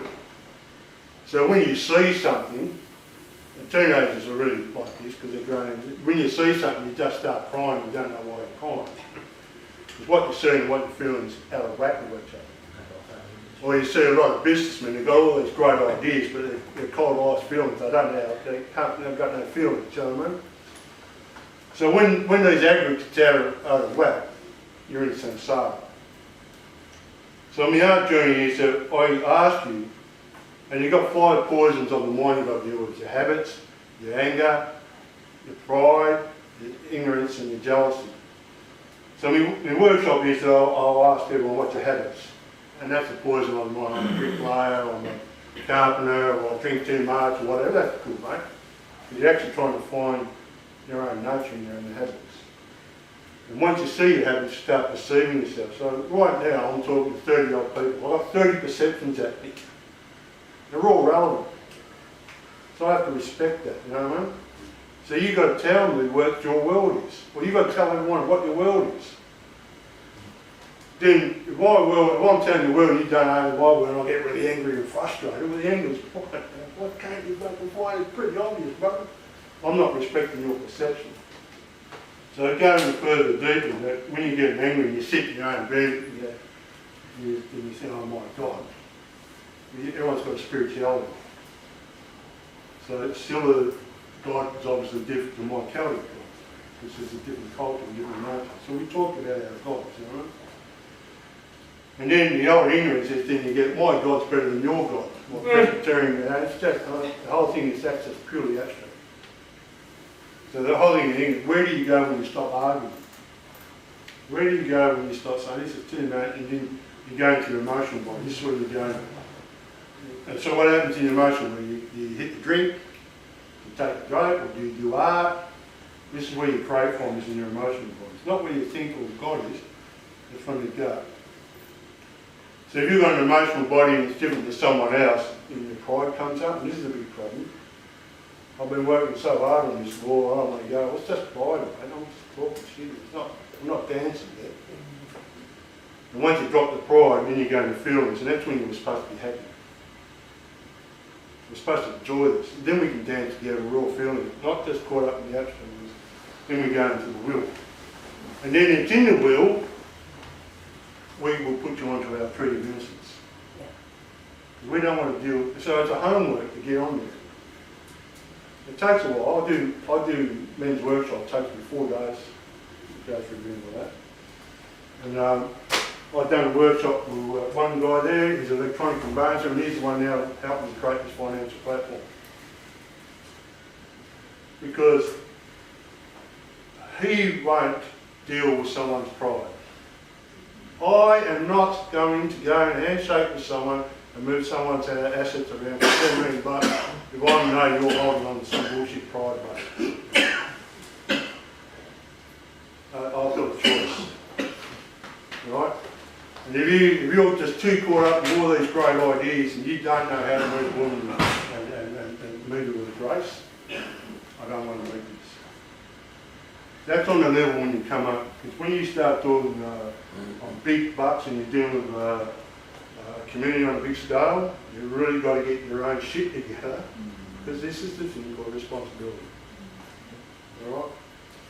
So right now with the government, the government's just trying to go from all these abstract guys and piss bump, we've got perceptions, aren't they? So the other side is it, everyone's getting depressed and suicide. They don't talk down this side. Feelings and emotions not part of economic development. Can you see the value of that? Just lock you up in hospitals and give you lots of drugs. Drugs, and the drugs are in the blue. They're sinking you in the drugs, see? And they're keeping your creation energy from coming out. There's a lot of that. I'm just showing that. So, Scylla has been through it. She enjoys it, yeah. I've got a few girls down Melbourne, and we really keen to enterprise this workshop. Now this is for teenagers to learn into this stuff down, because this sort of stuff will take 4 or 5 years to learn for most kids. You know? This is how we're thinking perpetual. We're thinking, I'm not going to receive the rewards of this. It's a big scope. So anyway, back to this ledger, yeah? You can create your own ledger. Now the big thing in here is this called electronic conveyancing. I might elaborate a bit more than what was found, right? You guys, just say you had a meeting here and you decide 3 or 4 people can do the administration for this affairs. They become an office bound, yeah? And it's how we're setting up an agency right now where these office bounds can tag into our agency and we can represent their interests of voice. So you need a quorum, so Yeah.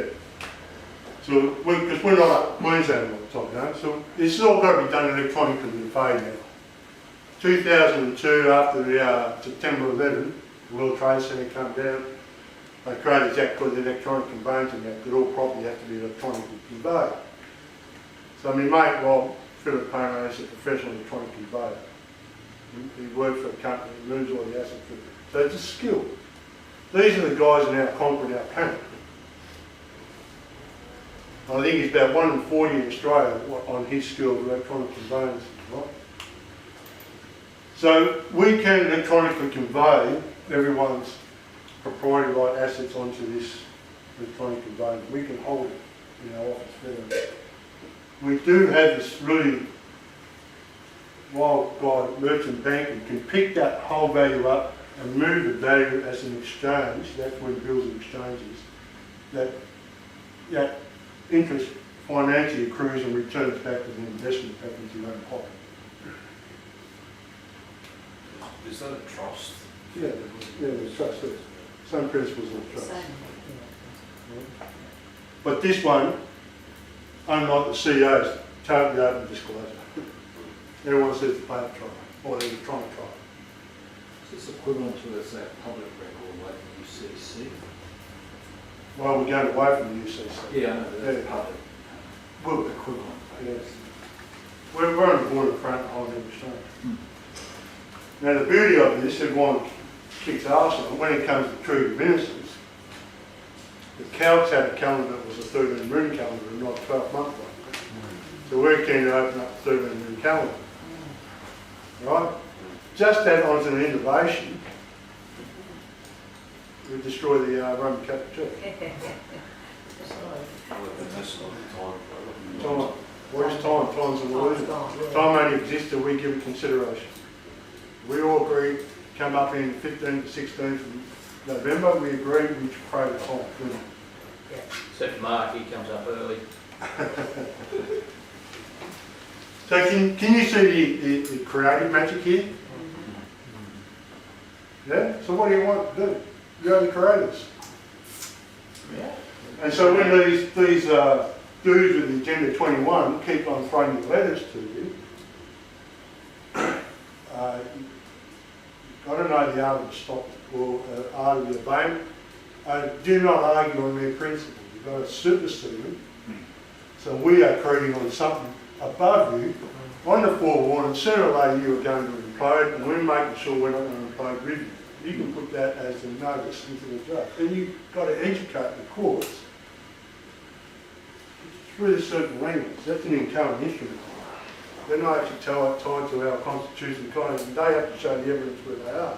So it's basically like a deed for you taking that consideration. A deed. A deed. Like this, Yeah. this contract is becoming a deed. Yeah. You termed it in your own words. Yeah. Right, and that's, I've given you just a brief. We're composing a very unique Celtic tradition on a monarchy side, not a hereditary one, but more of an elected monarchy, which is Celtic. And look, we're doing it and people keep coming back. But I'm a big one. I'm not waiting for an invitation to start. I'm not expecting the CEO to tell me. I'm not waiting for Channel 7 News to say, oh, it's all stopped now. But as far as I'm concerned, it stopped decades ago. So, you know, fortune favours the brave. But keep on presenting something that they're not, it's not in their language.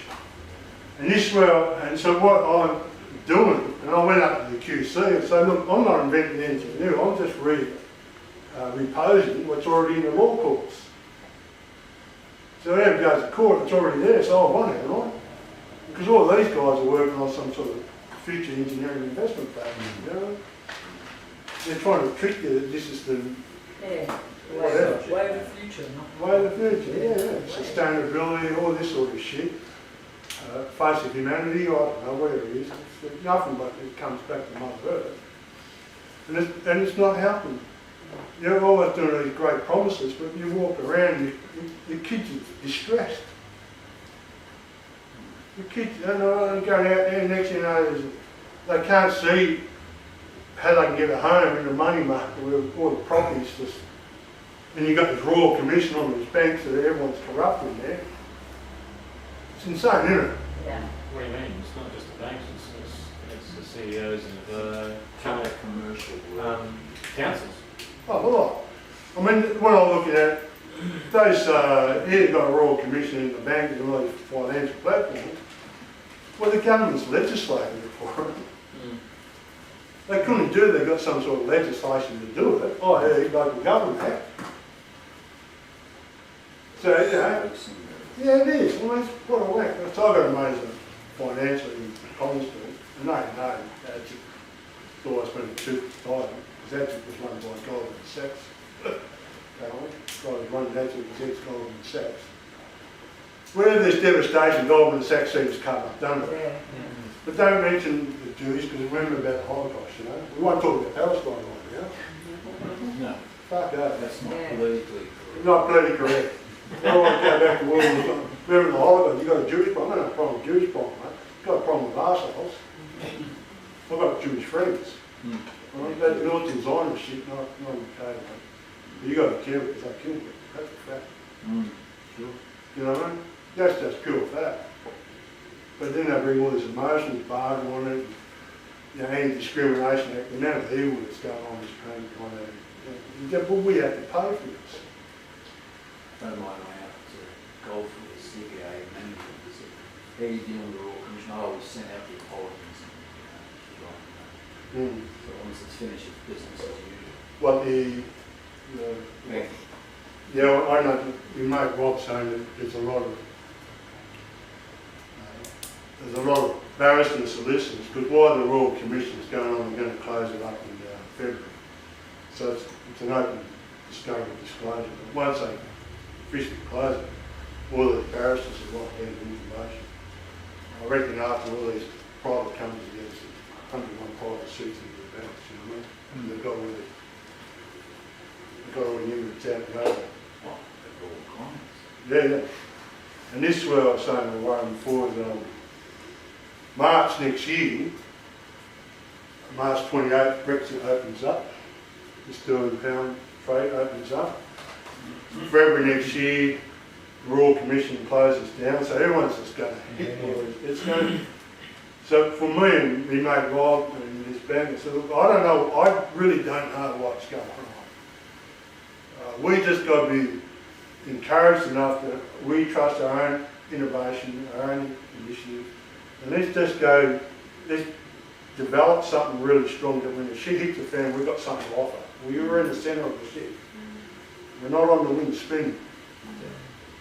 Only control your environment. And try that. And then if we've got the initiative and we've got numbers, then we're pushing through. Because there's a big thing in banking. The judges want to see a couple of things. If you can offer certainty,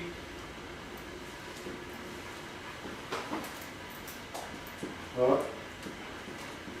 If you're doing that in a stop when you're going up against corporations, it's now all money gets built on confidence. If there's no confidence, there's no certainty, no one wants to invest, yeah?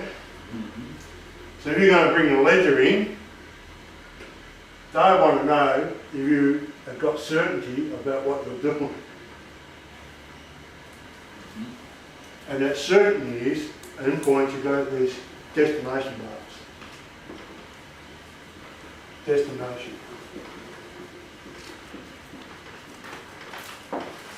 Where do you actually push this Celtic interest that we're building in Geelong? So one of the destination marks, we do it in Geelong, one of the destination marks is I want to land it up in the Aboriginal lands up in Northern Queensland. So I've got the people, I'm moving. I'm feeling confident. Nice meeting you guys in Brisbane. I'm not coming back here. It says I'm invited back, but I've got moving. So I'm moving.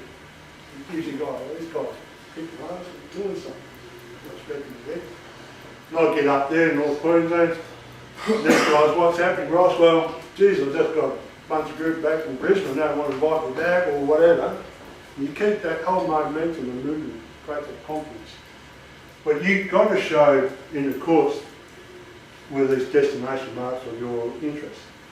So eventually we want to start this Celtic thing in Geelong and we want to land in Banbury Castle in Scotland.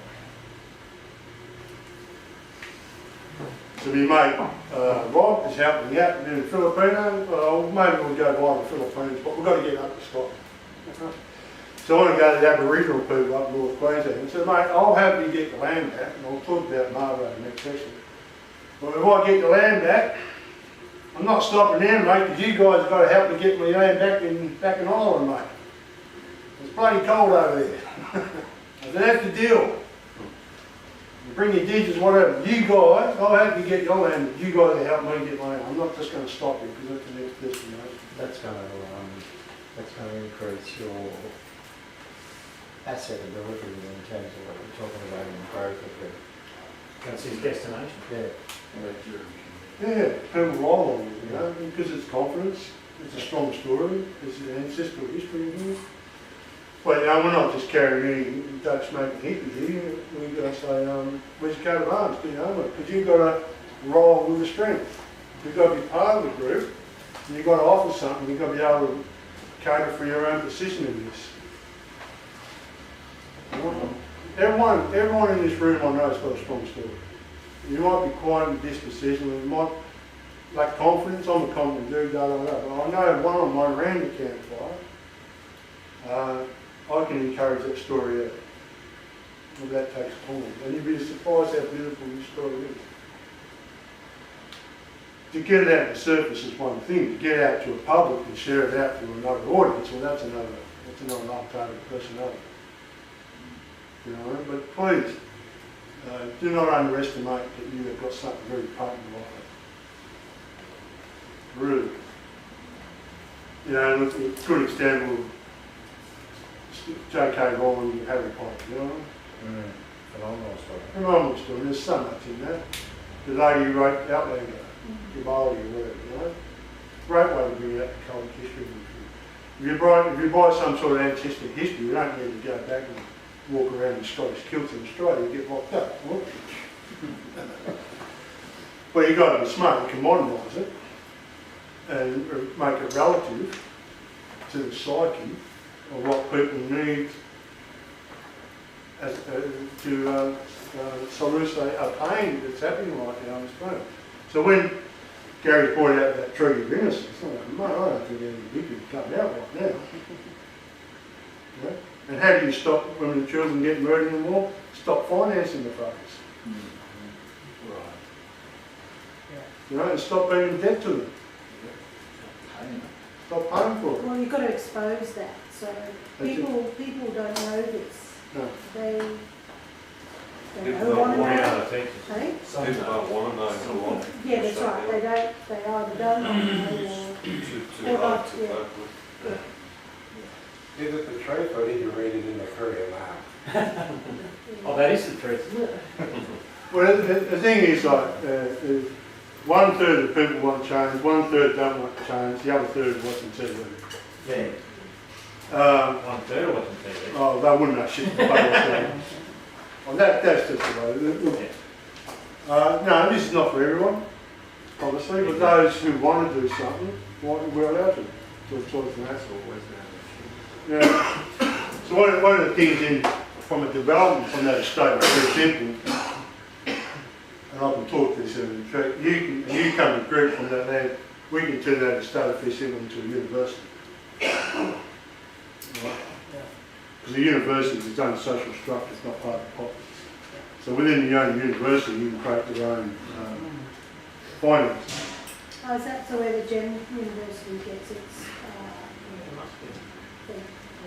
I'd say that the elements of all that there, there's a lot of history in handmaking, so. Yeah, a lot of people do it. There's a lot of It's good, great. good groups around the world still doing this. It's really good. It's just we're just caught up with CNN commercial TV. You know? Watch Donald Trump headbutt and CNN then go Trump. Yeah, sure. Thank you. Be a bit different. And don't give a shit about them because these guys have been holding sway over the planet for like since TV become colour TV. You know? I heard you say something about former colleges instead of universities. Yeah, well that's you can do college or universities. It depends on where you register it through them. Okay. Do you know what I mean? Because we're still looking in on that. We've after 2 o'clock I'll talk about Marlow, what the real premise that can come on this continent if the Aboriginals, when the Aboriginals, I can't put on there, we've got to wake up to what our government policies are doing on the Aboriginal people. Do you know what I mean? And all these good people, corporate people, fucking them up. Not genocide. Huh? Not genocide. No, they're assimilation. Do you know what I mean? They're assimilating. The first one failed, so it's the second one. Yeah. Yeah. Oh, people up North Queensland are still doing the law, still trying to hold the songs, family connection with that. Good on Yeah, it's still there. It's really strong up there. Then you get a lot of Aboriginal guys in. I met them, they're in the 30s, 20s, 30s. In their hearts, they're thinking they're doing the right thing, they've been educated. I'm not disputing that. They've been going to white man secular schools and they've been programmed about corporations. Everyone likes a bit of money in their pocket. It's all right. Here's the structure. Suddenly all these Aboriginals are getting administration positions Yeah. into these body corporates, but they don't see the connection between that and gas structure and mining. Yeah. And then when you do sign that land, well, do your others actually know that you signed that land off, which is affecting their answer to sunlight? Because when I go up North Queensland, they're the ones on me. Maybe we can all have the same rate in terms of, forget about money, how about we all chip in X hours per week and we all contribute to creating a community where everyone gets what they need. Yeah, that's the utopian dream, isn't it? I mean, I know we've got that right now. Now, with this doctrine of discovery, this is interesting. Have you got any information against a CEO? And you aren't doing it though. The next thing what you can do to a CEO is you give them a notice of this stuff. That's very important. It's a process.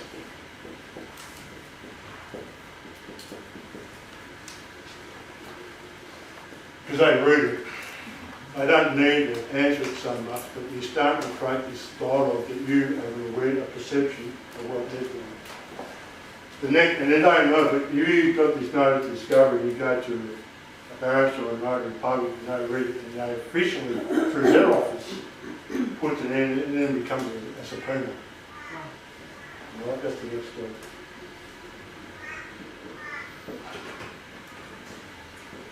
And the subpoena is, got to come to court, and then you can do the whole, it opens up the whole discovery and disclosure stuff, when you do that, and this is what we do, it's going to be the brinkmanship around, it just creates this, what they call the serum of law. There's no answer here. And that's what you've got to aim at. You've got to get in this position when they've got no action at you. Then you've got a position, place, is pregnant course to start your own action. Does that make sense? You've got to get to this place where there's a stillness. You expose it, and they're getting exposed because the whole empire over European guys starting to crumble. And then when you start opening up, the big question is who do we trade with before that's gone. Now the sterling pound is gone backwards, and they want to open up the sterling pound for a new market. The process is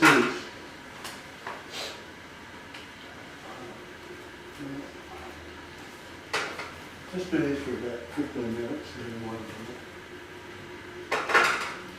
Who's actually seen that video that I've done a couple of years ago? Which one's that? Video we just said years ago. Oh, Oh, sorry. Right, I'm just going to draw this crown back again. Right? It's very, so you've got the crown. It's got four major bodies out of it. One's the House of Lords,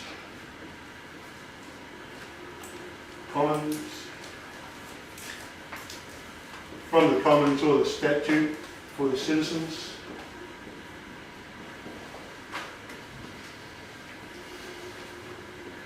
Alright, we've got the Govs in here, and this is where Federation came in. And we've got Osgov and State Guards, Vic, Queensland, They come out, they're outsized the corporations. It's feeding this shit, right? House of Lords, they work on this custom and usage. Custom and usage. So we're all got a custom and usage, right? We covered that.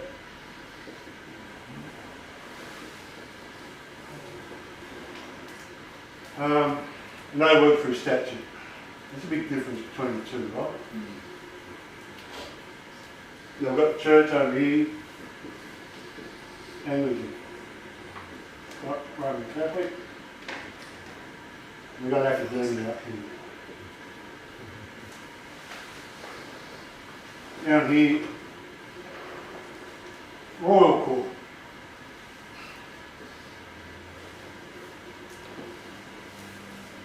what we've got right now over here, outside that, is an office found. Celtic. Very much connected in that custom music, right? So the House of Lords, they deal with property and equity. Anglican Church, they deal with rule of the land, ecclesiastical land, spiritual land, and all sorts of things. If we open up the Treaty of Innocence, which comes from the history of the Celtic Iona, in the Anglican Church, don't own the business, right? So we can open up through there. The idea is, how do we get our citizen, that citizen lien over here, into there, has to go through these royal courts. And through the royal courts and push it right through across the out. So it doesn't have to stay in the Supreme Court. There's a lot of corridor through the Supreme Court, you can go to all these other courts. Does that make sense? It's just how you word it. Because in the royal courts, there's another mob up here from the Anglican Church. You know, you've got some pools.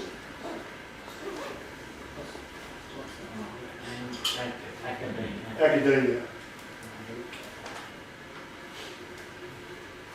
So from St Paul's Church, you've got the Court of Faculty.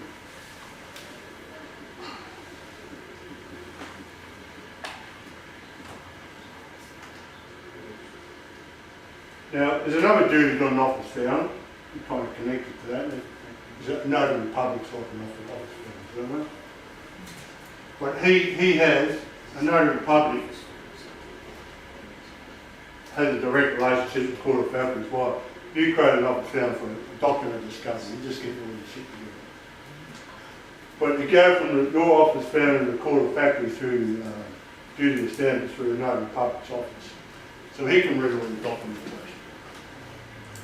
Once he stamps on it, and there's a value to it, then it's a live instrument. You know? So how's the value created from the stamp? How's value created? Yeah, very interesting. How's value created? No, when you're saying it's a value created by the stamp, I'm saying, is it a value that you're putting on in the document to start with? No. Yeah, well, what makes value? First thing you do is you've got to offer something valid. So everything right now is a subject of the Crown, stated for simple, it's valid. You know, with that law. So if you were Russian, and you were giving them like Bushka dollars or whatever, well, it's not valid to the Crown. They're not going to tell you that in the value because that's a foreign instrument. So you've got to offer something valid. Anything is valid. The next thing you do is you've got to offer it. So who do you offer it to? And that's the question. Now, who do you want to deal with? And that's your research, yeah? Then when you offer it, they will consider it.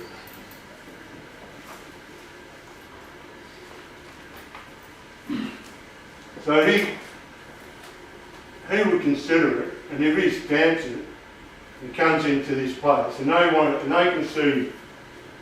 Basically, you can make numbers out of nothing. You know, you can create communities, like a promissory note. When you borrow $1 million from the bank, you go in there and you say, I want $1 million from the bank. And they go, oh, just let me think about it, Mr. Drake, write your name down, 25-year loan, 7% interest, blah, blah, blah. Just give us 3 days or whatever, we come back, I say, we've approved the sign here. There you go. Do I get the $1 million? No. No, but I've got an agreement to create $1 million. No. That's what builds an exchange. Like some years ago, nominated a hair for exchange from some millions. What limit is there on a human life? What scriptures says about that? There is no limit. Well, apparently, what I've been told, that when you get born, you get a certificate. Whatever your body weight as a child, is the value of that in the gold at the time. You just started to get this. Look, good question. How do you make value of it? Well, one of the things is that when it's considered, you can start negotiating for the acceptance of the value. The next step is acceptance. So that's where the negotiation is in between consideration and acceptance. If they gave me a bill, and I consider it, and I accept it, and I pay the bill, the exchange is over the value. If I get a bill right from the council, and I consider it, and I'm not accepting it, You're not satisfied. I'm not satisfied, I can revalue it. And that's what we're doing here. So we've got to find a new trainer, because that's my fucking name you got in there, you didn't ask permission. You're stuck with me, dickhead. That's your fault. You put my name on there without my permission because you think under UCC applies to follow this, my name is Bills of Exchange. I have a right to understand where's my signature because that's fraud. Concealment of pedigree documents. There's a whole law that protects me under Bills of Exchange. You just do not use my name without my authority. You can do it in a republic, but not in a monarchy, dude. So there's a, given, so, contemplating this, given just universal rules, having a remedy, given that there's always going to be a remedy because of free will consciousness that we're in, that's how I got Yeah, right on that, yeah. So given that, there always has to be a remedy. So for me, I always just go, okay, universe, show me where the remedy is so that I can act from a creation space and not the deck. So, and I know the system knows that, so it always has a remedy or it would collapse itself. That's how I look at it. So if it somehow, that consciousness is, those that don't know, but there must be, or the system would not exist in its own right because there's free will's gone, so it can't be. So that's how I approach everything. Mm. So I'm just contemplating, when I say, because there's a point where we go, what if there's never a remedy? Oh shit, we'd collapse, going from a... No, there's a different... I'll come back No, when to you say creation. where are you coming from when you say we? I'll say my consciousness, so I know I'm a creator. So No, I want to hear your okay, ethnic background when you say we. Are you Celtic when you say that? Because this free will is very Celtic. Mediterranean people didn't have free will. There's a different indigenous mob here. my knowing is that my... Yeah, go on. Well, it's interesting with, because the Mediterranean, they're a lot more hotter sun, I suppose, and there's a lot more sharper contrast between light and dark. All right, yeah, well, there's a different psyche of people. We're not just all global Chinese, they've got a different psyche to us Celts. One of the things with the Celts, we drew a lot of dragons and wings on because the wings can come around the third and fourth dimension, and the recult dimensions have conversations with other worlds. So we're not static in legislation and law. So when there was the Greeks who created the civil law, they got Apollo, and it all Mediterranean. They came in from the Romans and they brought that Mediterranean law into the Celts, and it's still it's a psychic clash going on. Free will is the Magna Carta was the Celtic. It was a Celtic war against Romanism. Two different classes sides here. Alright, so this is where, when it comes to Australia, and we have free will in Australia, but do the indigenous people in South America, under the Catholic rule, have as much free will as they do in indigenous people in the British? They don't. Because the Catholic Church doesn't promote free will. There's a difference between Pelagians and all those saints, what they were talking about, the doctrine of God through the certain cycles. It's a very fascinating conversation. So when I'm asking you, do you have free will, do you actually have that spirit of free will? It's a dead question, isn't it? That's the bottom line. That's the sense that I... Yeah, so when there's this domination going on, there's still a war between the Protestants and the Catholics. Right now, over the last 50 years, with United Nations Commission International obligation. When you get a parking ticket, it's got obligation. That's not English Celtic law. You have a right. But somewhere you've got an obligation to pay that contract. You're still using my name. Because that's why I went to a parking ticket. When the county court for parking ticket. Right, so you get the parking ticket. Yeah, I got the parking ticket. Are you disputing that the meter wasn't on? No, that's not the issue. You're disputing the cost. No, I got the cost. Well, what's the issue, Ross? I said the issue is that you used my name without my permission. Where did you get the right to use my name and you send me a bill, a fine through the mail with no one signing it from your side of the letter? It's all a computer program. That's my name on that letter, and I'm asking some hard questions, mate. That name's my right and ring. My fucking name. You call my name, I'm in your face now. Jesus Christ. and so I threw all this Latin behind it. That's stupid. But I went to the county court and didn't know the process, but I had another one and they would not touch me because they knew if I had the right process, they couldn't answer it. They didn't want to risk it. I went through the process.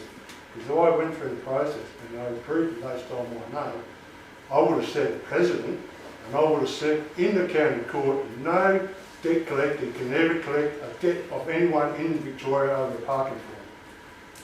Not the issue of the fine, but the fact that they're using my name without my permission. Let that slide then. Huh? They let that Oh slide. shit, yeah, that's what I'm doing. I'm very much with that. I don't want to touch it. Yeah, I argue that point where multiple names, you know, the one that Mum puts down on the application for a registration is a format, a title case format. That is not the same format as other formats. No. Legal sense. It's a reputation. But it is a breach of trade. Yeah, well, technically you can ask anyone, you prove, where's the evidence that's my name? You got a birth certificate. And that's a life and death birth certificate, it's a public document. But they pick that name up into their inchoate instruments. And they're imprisoning you as your name is breaking their statute legislation. And so they create this image of you, the artificial image, the people are just phone. So I'm going to actually it's not. So there's another rule here on that when you put the name on it. It's called Nemo Gat non bet. I wonder if you could pull them up from definition of character. If you can prove it. Well, you know, so you could keep it in charge of these so-called offences, the building conversion. There's something called Nemo Gat rule. How do you spell that? No, I'm going to find it. When it comes to this office found, Nemo Gat.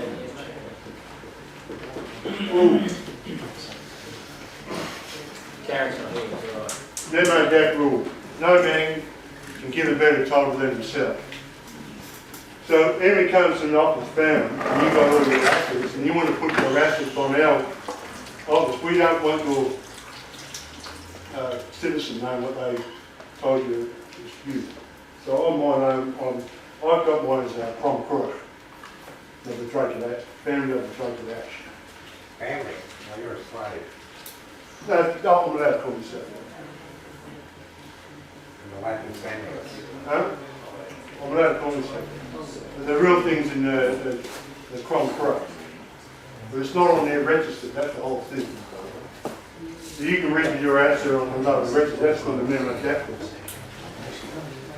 You can give your own title. So even if you go, I know the bloke who went in the council, and he said, tear off the family Harrington. In fact, he put the family on it. It stopped the register on the council, because they haven't got the family Harrington on it. They just got Jared Harrington. So names are very important. And your tenure and your story behind that name is really important. What you've got to offer. And how you can build your own asset realm on this whole new story. But who do you do it with? So we want to create this office found. I'll explain a bit in a moment, but how we can do this through some sort of electronic conveyance. So people can communicate it with each other on like a Facebook, but on something a bit more substantial. Alright, I'm going to stop now. I'm going to see everyone's tipping their heads. Go to the lunch. Thanks. Thank you. Thanks.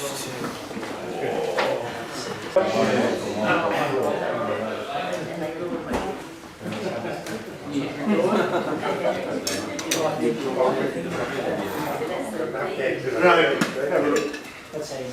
you film it on that? Yeah, mate. Yep. Alright, this is a nice way of presenting your coat of arms. It's a really nice bit of art, doing your own artwork. And then that's where you put the tenure of your estate on the other side of the page. So you do an art project, community. I mean, that's just the art side of that's a company of art, you know what I mean?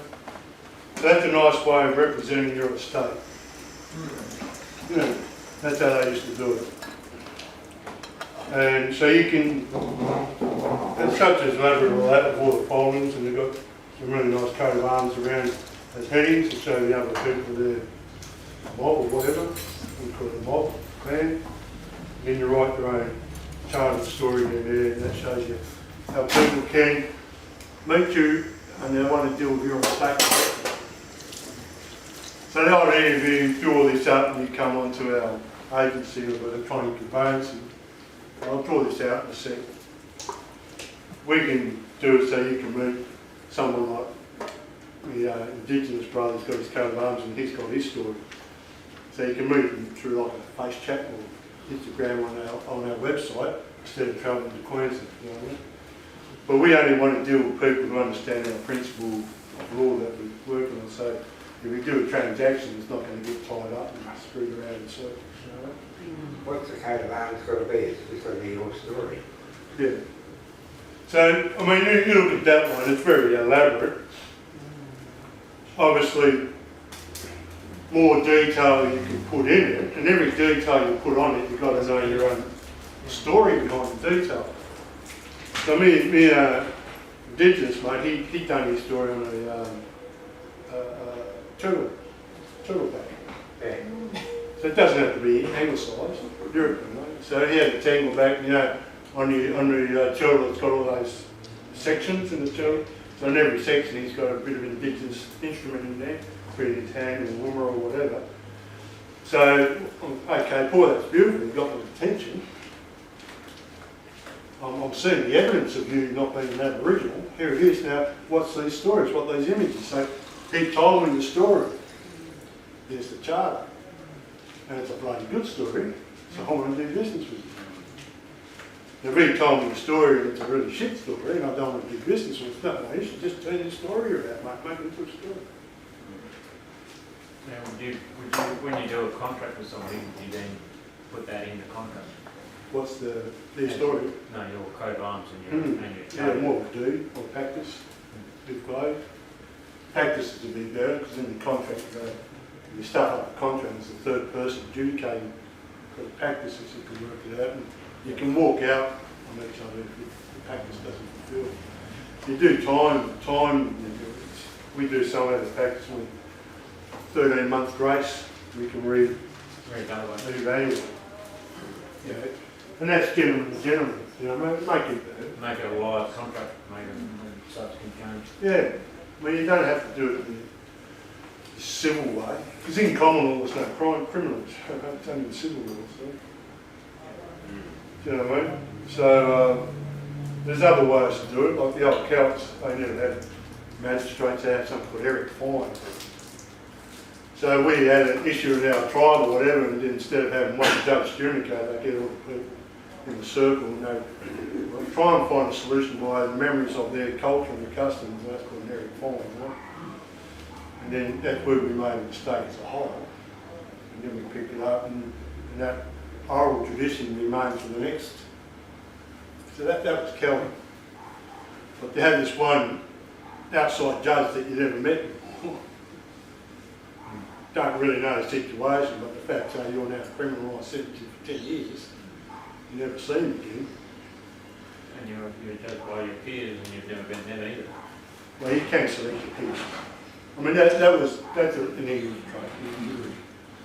And small things like that, one of the things like creating the will, having a free will and drawing up the will, that your family has the hereditary right through the will, that was very English. Consideration is in English law. You don't get consideration in the UCC, you get obligation. It's in bills of exchange that you can consider it if I want to be agree with this or not. But in the Republican, they don't talk about considerations too much, do they? It's just a lot of patriotism and obligation. Because we have to pay off this bloody debt, war debt, that happened, well, 100 years ago now. Sure it was paid off. Huh? Kind of like the Harbour Bridge. Yeah, I mean, but there's something called anti-centre debt. Has anyone heard of that? Who? What's it called? Anti-centre debt. That's a kick-ass one. Antecedent.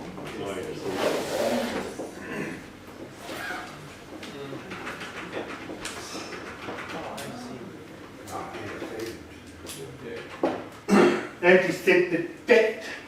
Because that works off consideration. See if I can find this up. But basically, this is the whole thing with my right and rem. My name's my right and rem. When I go in and prostrate the citizen, you know, I can ask, where's the evidence that's my name? My mum gave me a birth certificate, birth and death certificate, registration as well, but that's, you consider me as my name, it's just a reputation. Can you show me the evidence of fact that name? They said, well, can we see your driver's licence? Well, the licence is only due rest to pay off an insurance to drive a bloody car, mate, on the road. It's got nothing to do with this. Right? So how come my licence under due rest to paying insurance on the road ends up in your fine? Where's the relationship? How'd you get your name? Only because I'm agreeing with you, or not? So that name is my right and rem. That name that you have got right straight on your Australian citizen or Victorian citizen electoral roll, registration, wherever I want to put it, is to pay off this national debt with no consideration. If you think I'm satisfied, fine. But then in the world of consideration, bills of exchange UK, not so much Geneva, I can put up the anti-centre debt. And basically, I'm allowed to say, shows the debt instrument. If you've got my name on your thing, you show me the debt instrument. And we can't show me the debt instrument because there should be a seal with a signature with two seals on it to make the debt instrument. And we can't show it, and there's no debt physically, is it? So you're just pushing this around so we've got this anti-centre debt. But what am I form this? I should put that before.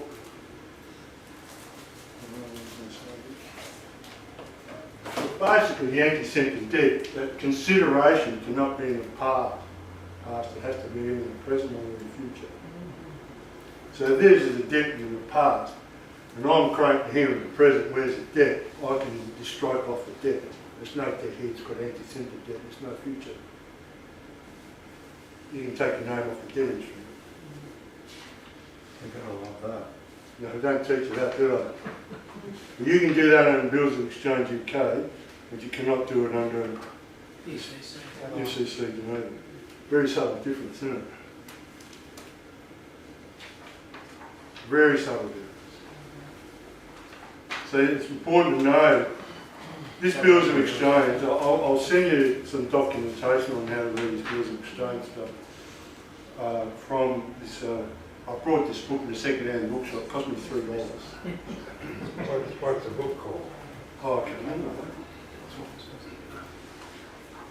Laws are relating to negotiable instruments in Australia. And it was created, that was drawn about 1974. And you can see that they wrote this instrument, this information for the public to beware of that, the United Nations, Australian government debt instruments. All right? What was the book called? Law relating to negotiable instruments in Australia. Is there an author? Yes, there is. He's Indian. Yeah. Who is it? Eddie?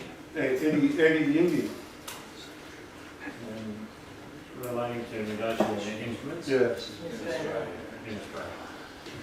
Now, I've been sharing all this stuff with this guy who wants to go into blockchains.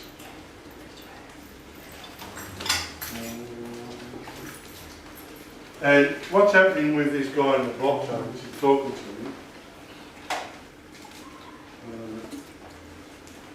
I'll find out the answer tomorrow. I'll find it for you tomorrow, right? I'm going to read through all this really. If anyone's got any questions for me tomorrow, write them down, you know, mate? And I'll see them on Gibson. So much of you. Because, you know, you're basically a fictional drawer, aren't you? You don't really know.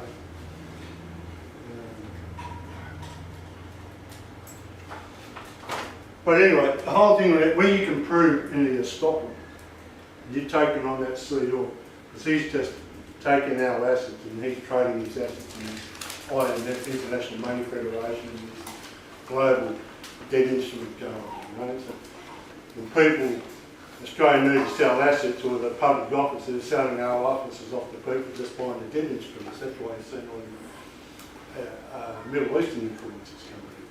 They're buying the debt instrument at a discount price to what our assets are, what they're trying to sell. You know, next thing you know, you've got all these people from other countries running our public affairs. What the fuck's happening here? Prime predator. Yeah. And always trying to wear the racists. Well, this is our principle that you guys are buying into. And then we're wearing all this shit on us. Earlier you said that the CDA becomes a holder in due course. Yeah. How does that happen if we're creating the value? Yeah, good. Yeah, that's the way. It's just the way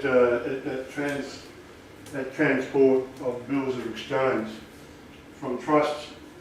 How is it that you if you go into a bank, you're a drawee. The person's the drawer,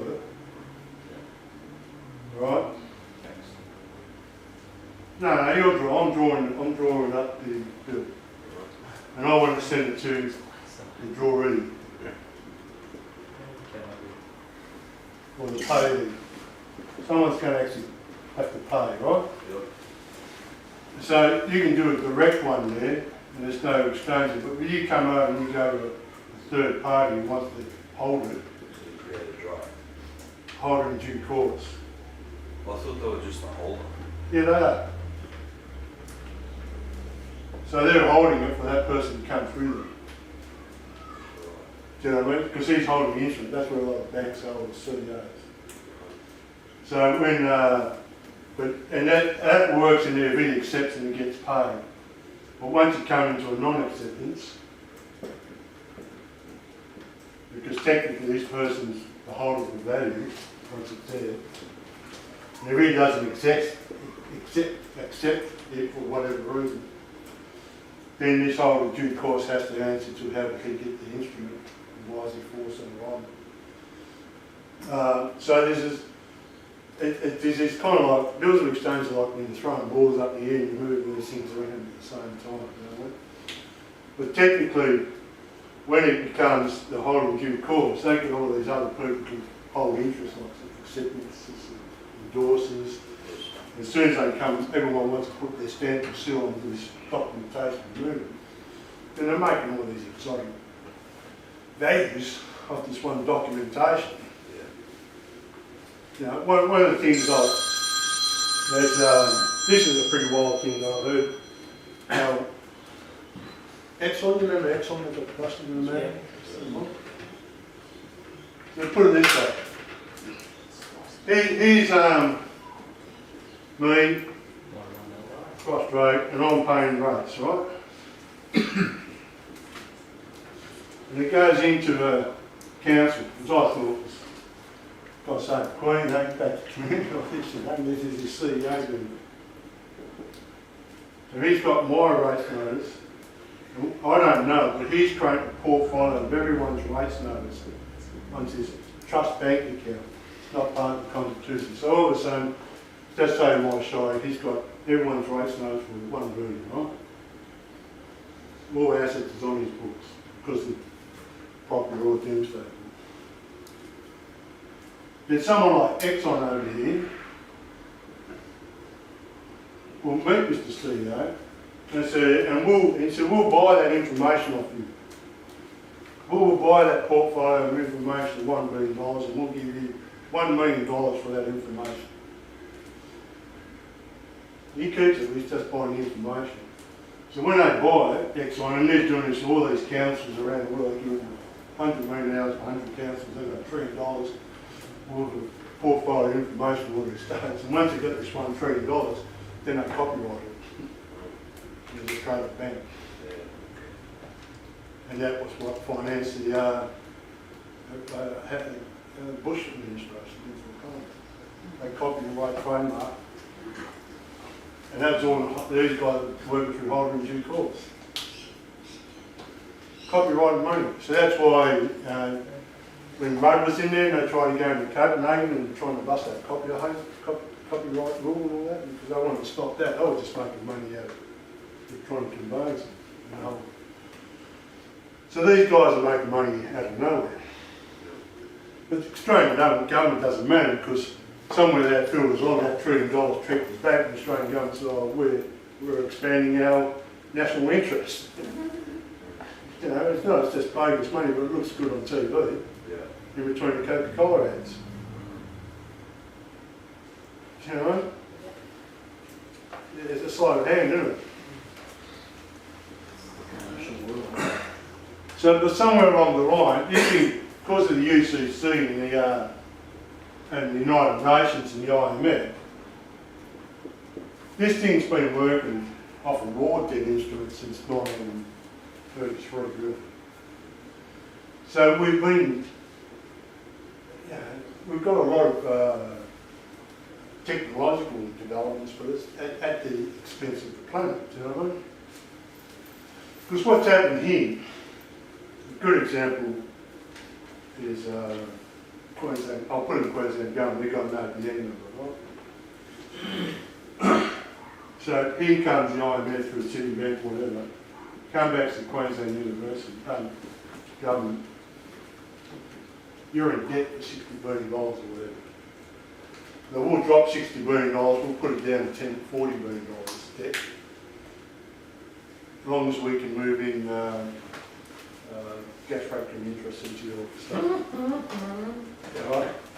So that's why the politicians, they're obliged to because of the debt instrument not to produce sites against it.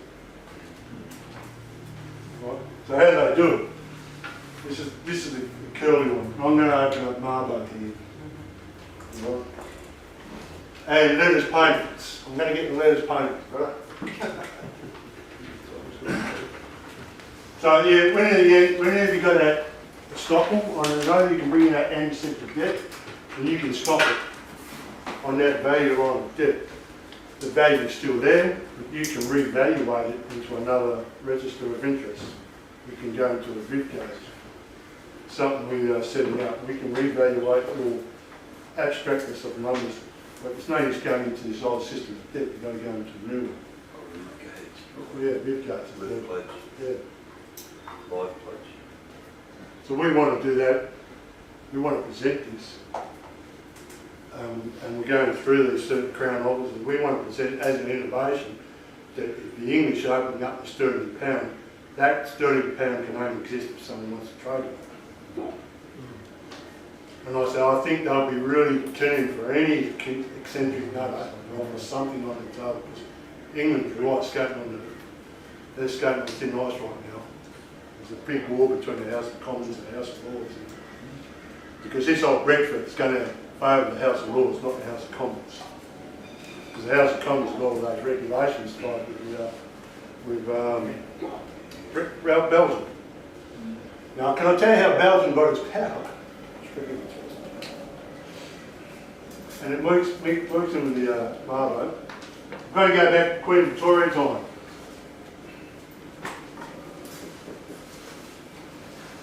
All right, I'll bring in Queen Victoria. No, I'm going to jump this. I'll get rid. I'm going to go to King George III.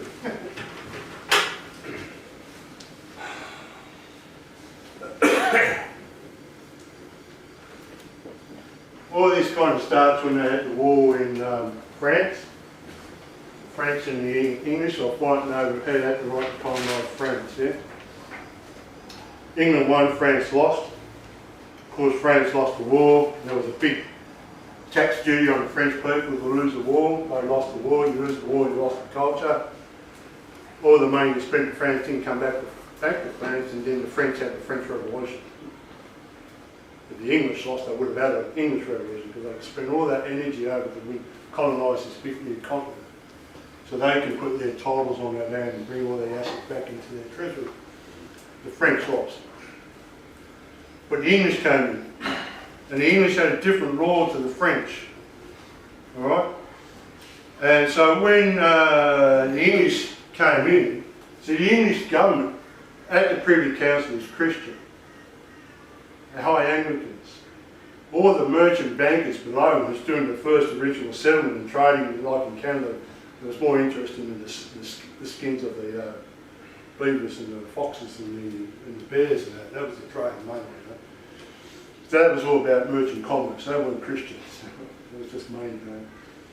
So they were, and there was no real right law on how to deal with the Canadian Indians. So it was a Wild West, just shooting and getting caught and bugger it all.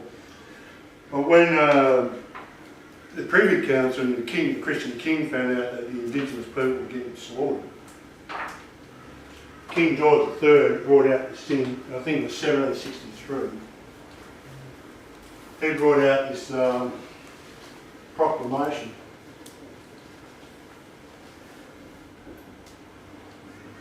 Proclamation of the Happy Hunting Ground.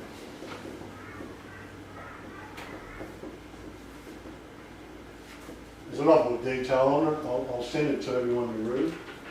But basically, he was saying, from the Crown's point of view, the indigenous people of the land have a right to that land. Even though it's not a civilised recognition, they still have a proprietary right in that land, and it's called the right to the Happy Hunting Ground. Even as an Englishman, you had to show courtesy and do some sort of practice, lease, treaty with the indigenous people. Just don't fucking shoot them. That's not English. There was a proclamation for the Happy Hunting Ground, and that was the King's law. It wasn't the government's law. It wasn't the House of Lords. It was a proclamation of the King. Very important, 1763. In 1823, the same things were happening to the American Indians in America. The settlers of the Wild West had come in just to do atrocities. So there was a Supreme Court judge named Marshall.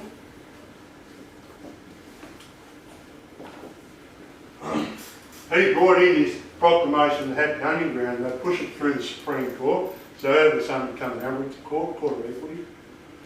And they turned that Happy Hunting Ground into the Native Title Act. Native Title, not Act, just Native Title document.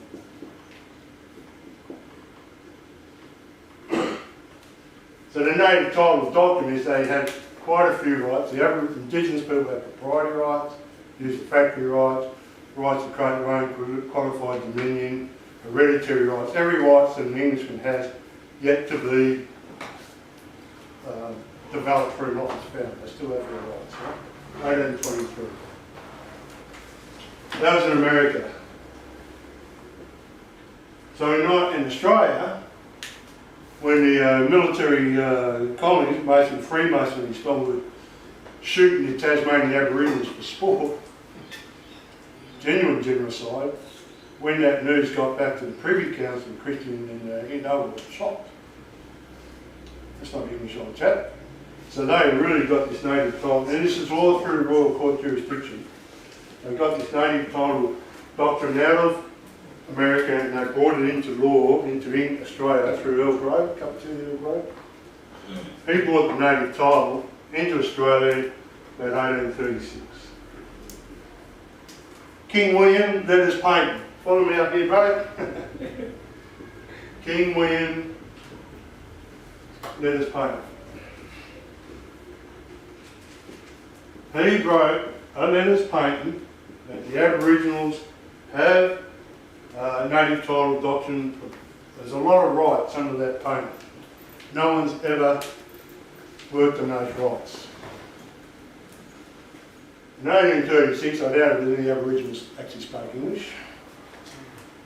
Most of them haven't met whitefellas at this stage, and what whitefellas here, the majority were convicts. Alright, so only a handful of people even knew this document ever existed. Not long after that, they found gold. When gold fever happens, well, all the laws are out the door, isn't it? You know what I mean? No one knew this existed. But letters patent, propriety rights.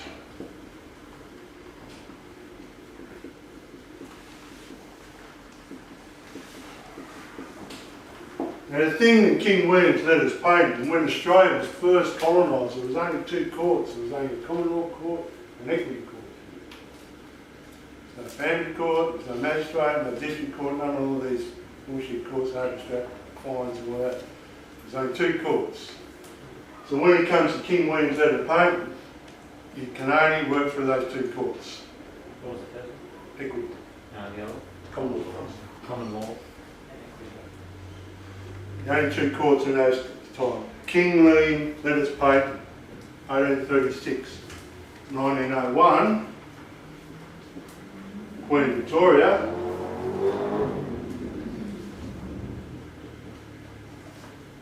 Letters patent. Australian government. Ross, do you have any examples of the style of wording you've used to invoke either a court of equity or common law? Have I got any sort of? Have you got any style of example of the wording that you'd use to invoke either common law or equity in the Supreme Court? Invoke what they mean. Well, no, you know how you're saying it's the wording that you use in the pleadings that's going to determine the jurisdiction you're in? Yeah, yeah. Do you have any examples of what you'd use to get into equity? Well, you do set up your principles of your Yep. the substance of your case. Yep. Then you go through that pro notary, notary. Yeah. Well, he will work it out. Who's got the right to jurisdiction on that matter? So there are all different types of courts in the Supreme Court. What you want to do? So I've got a common law right. My common law right to shake hands, do campfire, or whatever. I've seen the proprietary in Victorian court, but I don't think we've got one. I haven't seen one. In the Supreme Courts. Yeah, even the Supreme, I mean, there are a lot, but I've never seen a proprietary here in the Brisbane Supreme Court. Well, I could be wrong, but I've never seen one. No, I've been in Melbourne, it's got its own little office. Yeah, I know, I've been in it. Yeah. Oh, that's a good question. So Queensland's got different jurisdiction. Well, my barrister's colleague says, no, there's no remedy in Queensland. You want a remedy, come to Victoria. Don't have many times. Like this, like that. Or, well, there is remedy for the Indigenous people. Yeah, well, that's true. No, there's remedy up here too, but it's not following the tradition. Yeah. Look, sorry, what's your name? Neville. It depends on the principles and the precepts of what you want to present.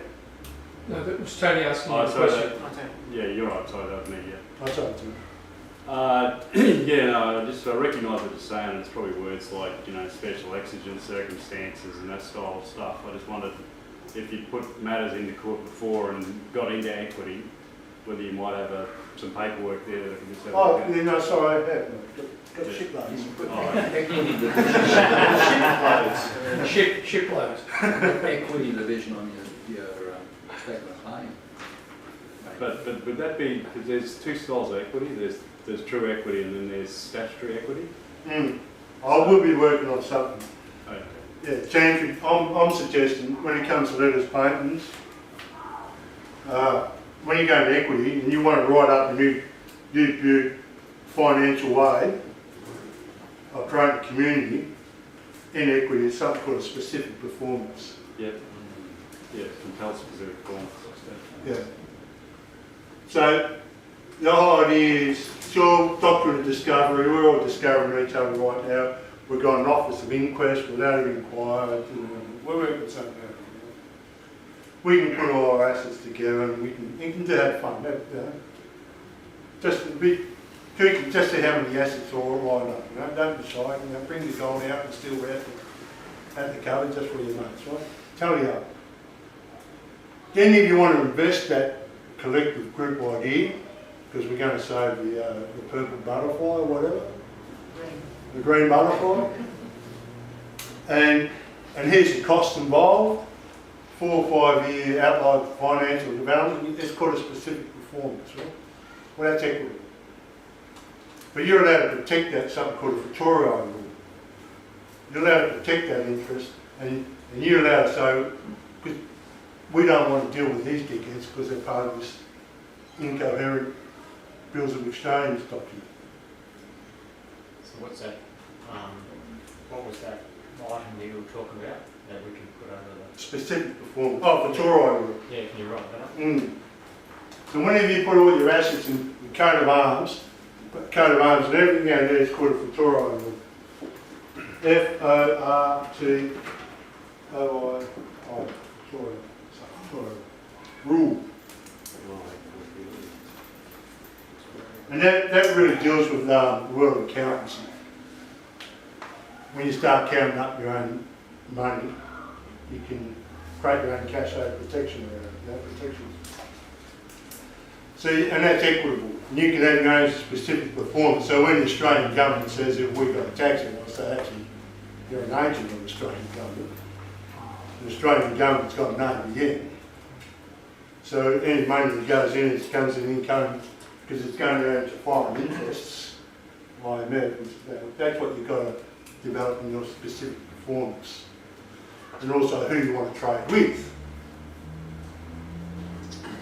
So we all know that they're all wrong, but who's not wrong out there in the financial world?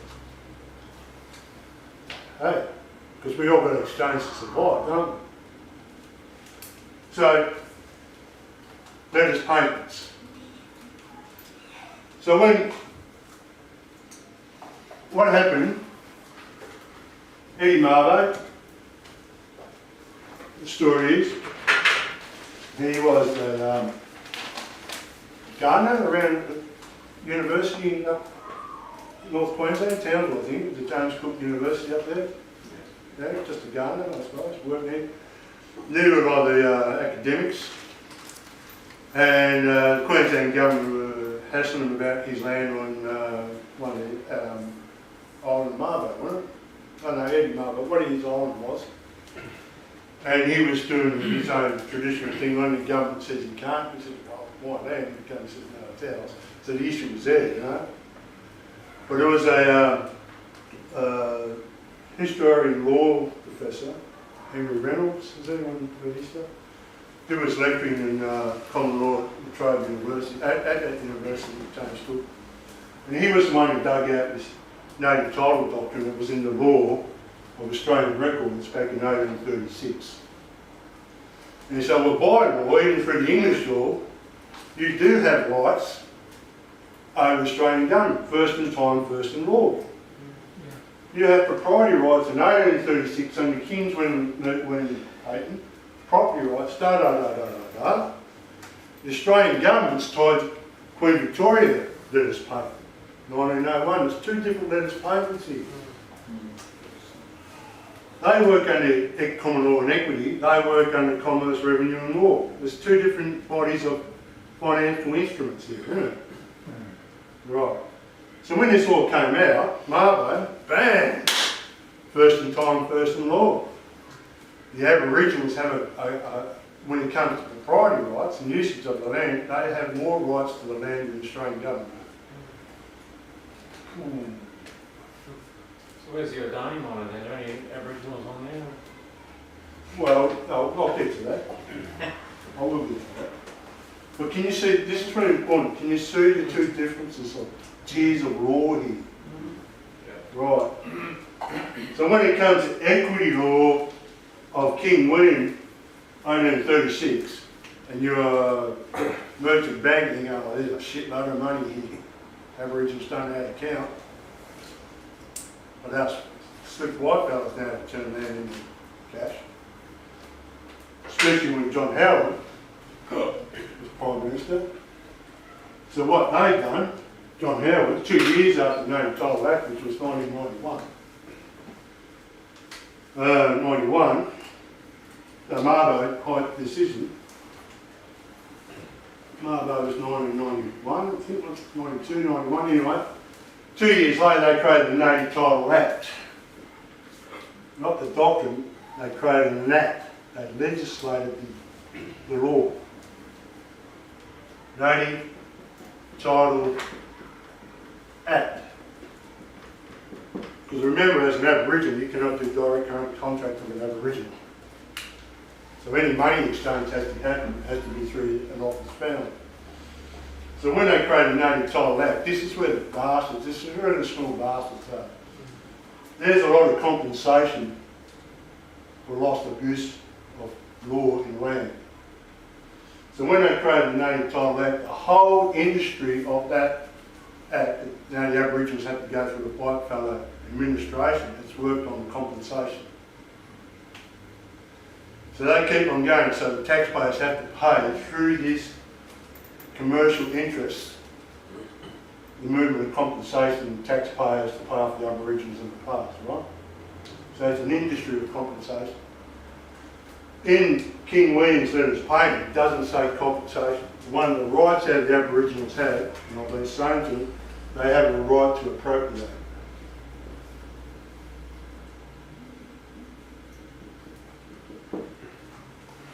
i.e. they have the right to make their own bank. They have a right to use the factoring rights. You can create finances and nothing, you have a right to appropriate. But while you go in on one compensation, you're feeding the Native Title Act. You're feeding the government again. And you're feeding all the government policy. And so they create a tribunal for the Native Title Act. Right? So all of a sudden they go into the tribunal for white men to adjudicate Aboriginal affairs.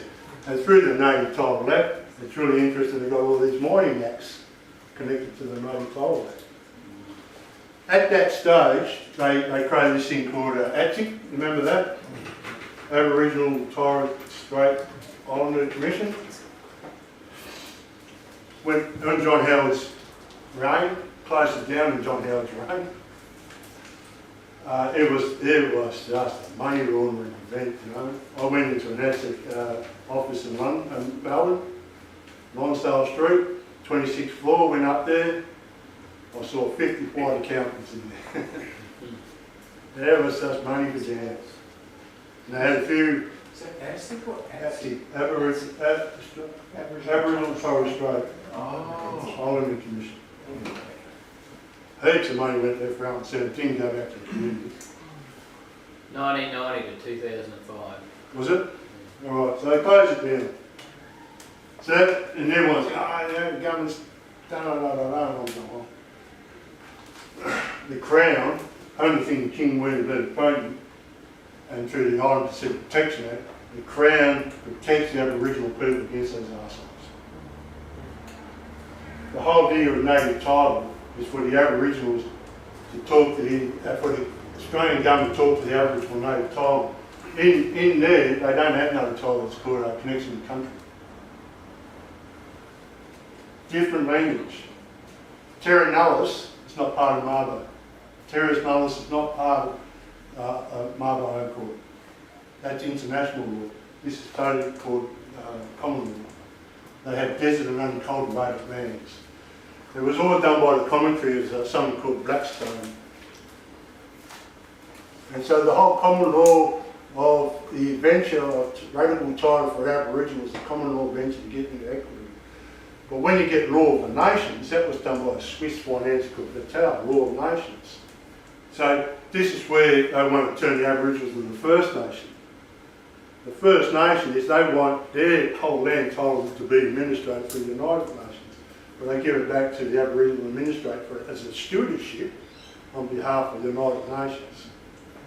By saying the Aboriginals don't use the word native title and don't use the word First Nation. It's part of the subtle commercial land they're throwing about. They're scratching them. Fuck you guys got clever tongues, Ross. Very clever tongues. But I'm saying you have a right to appropriate. What's that, Ross? Well, good. Most people don't know how to appropriate. They're all worrying about poor me, shit, me, Aussie boy. Paul, everyone wants compensation. Everyone's sad. No one knows how to build. No one will do. That's appropriate. You're allowed to appropriate. You've never been taught to appropriate.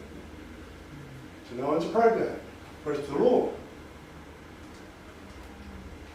It's an amazing gift, isn't it? Now, letters paint. When you got King William's letters paint, and through the prerogative of the Crown, which I'll open up in the next, you were allowed to create a letters paint to help supplement an old letters paint. You understand that? No. King William has got a letters paint for Indigenous people with custom and usage, right? Go to Mars, they can turn it, they're no longer Aboriginal, they can go into the world of the state of pretty simple, they can turn their land into a financial platform straight with the Crown, not with Australian dollars, they can appropriate. There's a letters paint for that. It's going to sleep, it's going to sleep 150 years. But you can, through the world of innovation, can create a new letters paint on that old rule of letters paint and revive it. Oh, nice. We can do that too. Look at that, everyone. Yeah, Give it really clever. Wow. Fantastic. What do you mean, how do you define appropriate there? It's like taking someone else's stuff. Taking what? Taking someone else's stuff. No, appropriate. What I'm saying is appropriate. And it's, so here I am, I'm offering my appropriation, you consider and you agree you return for value. Right, okay. It's appropriate. You're allowed to build. It's appropriate. So it's a creation emphasis. Taking someone else down Melbourne, mate, we call that stealing. Well, the appropriate. That's misappropriation, I suppose. Yeah. So, Ross, so that's interesting. In a nutshell, the government realised. Sorry, it's very interesting. In a nutshell, it seems like the government realised that the great mistakes that Cook and Governor Phillip made in looking at the inhabitants of the country when they landed here, and just as animals, later on they quickly realised, gee, we'd better quickly get some treaties in place, and that was basically the same conditions of the doctrine of discovery. No, I wouldn't say what anyone done in the past was a mistake. They done what they knew was real. It's easy for us to come back 200 years and say that's a mistake. It's easy for us to judge affairs what happened in history. I'm not into that shit. Whatever happened in the past, I'm not dismissing that. I'm certainly not going to lose myself crying over what's in the past. We're here right fucking now. But essentially, you're correct, but essentially this was a treaty. No, it wasn't a treaty. No, what happened after Mabo? No, they don't told that. Yes. No, it was a legislation. But it acted in the same way, didn't it? No. It was an act. It was generally Howard and all these commercial lawyers and all that realised there's a shitload of money going to come around circulating around here. These guys don't know how to appropriate. The barristers don't, because they're all got commercial licence. They haven't got equitable ones. We are tied up to the UCC, which is a debt instrument. So they created a native title act because this has come out of Mabo. Everyone's walking around with Mabo t-shirts and the sentiment's going up and black flags and all that. There's public sentiment going around. They catch it by the native title act. So it was just a Canberra bureaucratic monetising issue to move all this money around on compensation, but it's not helping the Aboriginal communities. They control it. They control it. So when the Aboriginals get native title, and then they give their name on native title on their register. You understand? Yeah. Yep, so what you're showing them is to create your own register. Yes. Don't talk to these cockies at all. Now what's happened, excuse me, sorry, I can censor that one there. So what's happened, native title act, and everyone realised they're starting to not work, and then this other thing came in 2011 called native title NT consent determination.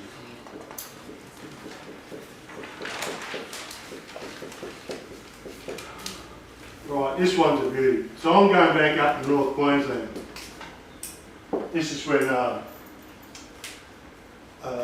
what that dickhead was the premier there? Newton. Beating. Oh, which one, eh? So many. Anna's Blight was one of them. Captain Blight. Yeah, Anna's Blight. Now we've got Anastasia, buddy. Pelican shot.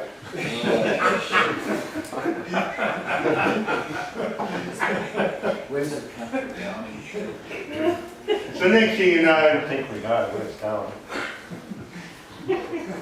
the Aboriginals got this thing called native title consent determination. And I was up in North Queensland and there was all these federal judges and all the politicians again. All these others, and I met a few of them out, hands in hands, photos, everyone smiling. You know? What are you doing in George? And I'm like, oh God, back away, I'm with you, mate. They thought they're getting the land back. Alright, because it's probably old media, oh, we're getting the land back, native title consent determination. There's a few hours ago. What the fuck's this one about, Ross? And I said, mate, have a look at the word. He goes, I said, it's a consent determination, it's not law. It can only work if you give a consent. It's actually it's a financial contract. Huh? I said, it's just a lien. You will not get the land back. All you got is a lien on the land.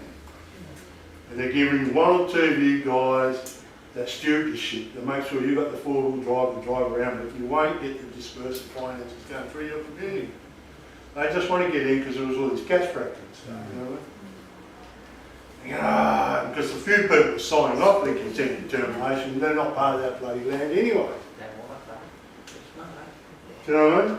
So the hours are going, and coming back, getting third, fourth information back. Fuck, another mess we've got to deal with. They did the whole sorry program at the same time. Yeah. Like we're sorry, which is never a remedy because they didn't do forgiveness, so they can't. Apologize. As the Prime Minister, Yeah, I apologise. The full sorry program was the smoke and mirrors around this act. Yeah, they've got to get the sentiment of the Yeah, the populace to sentiment, that's justify why, this bullshit. yeah, that's what they do. Right? Because they've got to get consent to be able to do it, so there's the word in there, you know. So I looked at it, because I'm always right, who's the dude writing this up? So in this pamphlet they had this lawyer called Rodriguez Martin. So I don't mind badging in here, cockhead. You're reading it like that. He's a super lawyer out of Florida. As soon as he Rodriguez Martin said, well that's not English, is it? He's a super lawyer out of Florida. So these super lawyers, all they do is they look at state government legislations right around the world and they bring in these corporate liens to go through all these debt instruments. So he created up this consent determination, he was the head of it. So in the consent determination, they got this tribunal. This is where the Indigenous land use agreements come in. You know? Poor guys going and scratch their ass with some bureaucracy permission nowadays. You know? They don't have access to the land unless they've got some sort of go through the prescribed board corporation. And they think, you know, and I say, well look at the words prescribed board. Who wrote up the? It's a generic platform, mate. You all got the same prescribed board. Who wrote the prescription up, fellas? Come on, it's in there. They don't even own their own flags. No. So they've got a bunch of tribunal for, if you've got an issue with the native title consent determination, they've got a tribunal board. So you're looking it up and it's in Queensland University. All white fellas, all into economic professorship, real estate, all white. Alright, and next thing you know, in comes the gap companies. And they're doing this in Victoria right now. These new corporations are coming out. It's not part of the Indigenous people stewards of the land. Don't live on that community. But they've been educated.